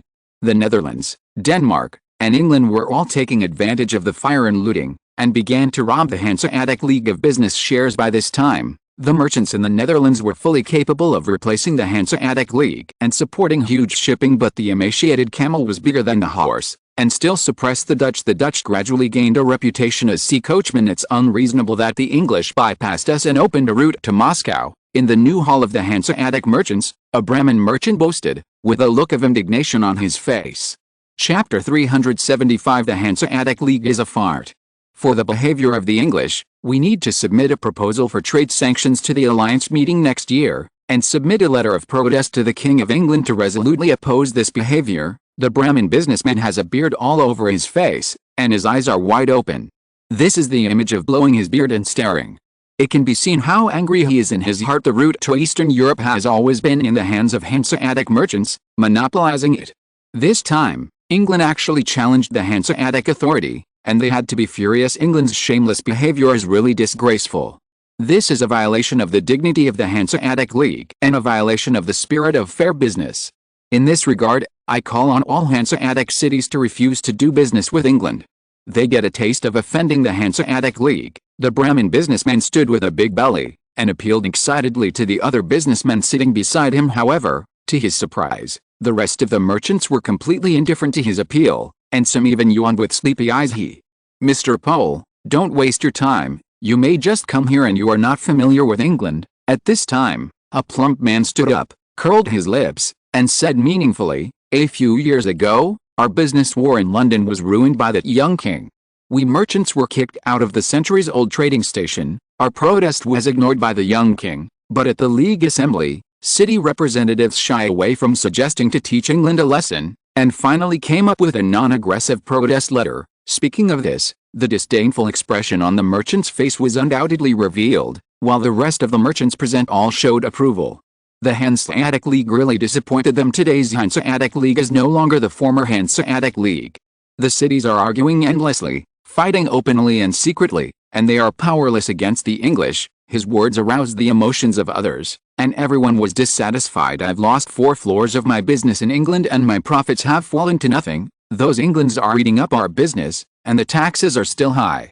This business can't be done, it's useless, give up. The businessmen sighed and complained endlessly. Of course, on the surface this is naturally the case. One by one suffered heavy losses. However, the real situation is that most of these businessmen have given up the Hanseatic League's model of buying low and selling high, and no longer operate purely trade between countries. Instead, he chose to buy land and build a factory in England, and no longer devotes 100% energy to the trade business between countries. After all, at present, the power of the Hanseatic League in the whole of Europe continues to decline, and the previous scene of teaching Denmark can no longer be reproduced. More importantly, the payment of alliance dues varies from city to city, and the contradiction between small cities and big cities is difficult to ease at this time. How can the Hanseatic League, which is full of contradictions, compare with England, which has a vast Spanish and Mediterranean market? These Hanseatic merchants with a lot of money, under the persuasion of His Majesty the King, invested their funds in England, built farms and bought land, and became British citizens. More importantly, in England, businessmen, big and small, can take the official examination and become an official respected by everyone. It can be stabilized, and future generations will become officials and lords, and join the high society, which the Hanseatic League cannot give. After all, they were not those merchant families, and the stability of their business was extremely poor. If they accidentally encountered a storm at sea, they would be ruined and bankrupt. Of course, the dozens of big businessmen who joined England were given the status of parliamentarians by Edward, and they were distributed in major cities. Therefore, this is the reason why there are hundreds of factories in London. After all, most nobles still resist doing business. Seeing everyone's weak appearance, the Cologne businessman was so angry that his head hurt, and the words kept on his lips, but they couldn't come out. His face was flushed red with anger, and he was trembling when he pointed at the crowd.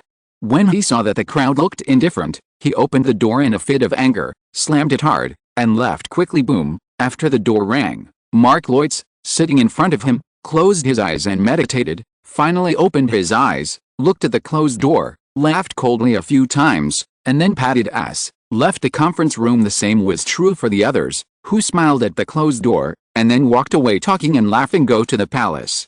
After ordering his groom, Mark Loitz sat down, shook his head, and smiled. Idiot! Mark Loitz cursed softly at the angry businessman just now. At present, the trend of the end of the Hanseatic League is already obvious, especially since Spain and Portugal have opened the colonial mode. The end of the alliance is even more shocking. Seeing this, those knowledgeable families and businessmen will of course have a higher eye and plan their retreat in advance, and England, which is rising, is one of the options that his Loitz family is looking for. He is the spokesperson of the family England. Your Majesty, this is all the content of today's meeting. Mark bowed and stood in front of the king, softly reporting the content of the meeting just now, not daring to hide anything, and said cautiously, I see, you can go down. His Majesty's voice was as calm and clear as ever. Yes. Mark agreed, then slowly took a few steps back, then turned around. The maid hurriedly opened the door, and just as he was about to leave, His Majesty's voice came from his ears. You did a good job. The voice was very soft, and if you didn't pay attention, you wouldn't hear it at all. Immediately, a smile appeared on the corner of his mouth, and then spread to the whole face. He paused, and walked away quickly. He knew that for many years, he had finally left a deep impression in His Majesty's heart, and his future was bright. Looking at the leaving figure, Edward smiled, stretched his waist, and stood up. Although the Hanseatic League is still majestic at present, it has long been strong on the outside and not united inside. Facing the gradual rise of Spain, Portugal, England, and France, it even occupied and robbed Novgorod, one of the 4 major commercial stations. They dare not even fart. If not, how could Chandler have established a connection with Moscow? It was precisely because of the robbing of the Hanseatic merchants that no merchants came, So Moscow agreed to establish commercial relations with England, and later the Netherlands. At present, in the eyes of Edward, the Hanseatic League is a fart. End of this chapter. Thank you very much for reaching the end. Don't forget to like. Looking for more exclusive content and immediate access? Subscribe to our Patreon. Remember, every like, subscription, or donation encourages us to continue. Thanks to everyone. See you in the next video.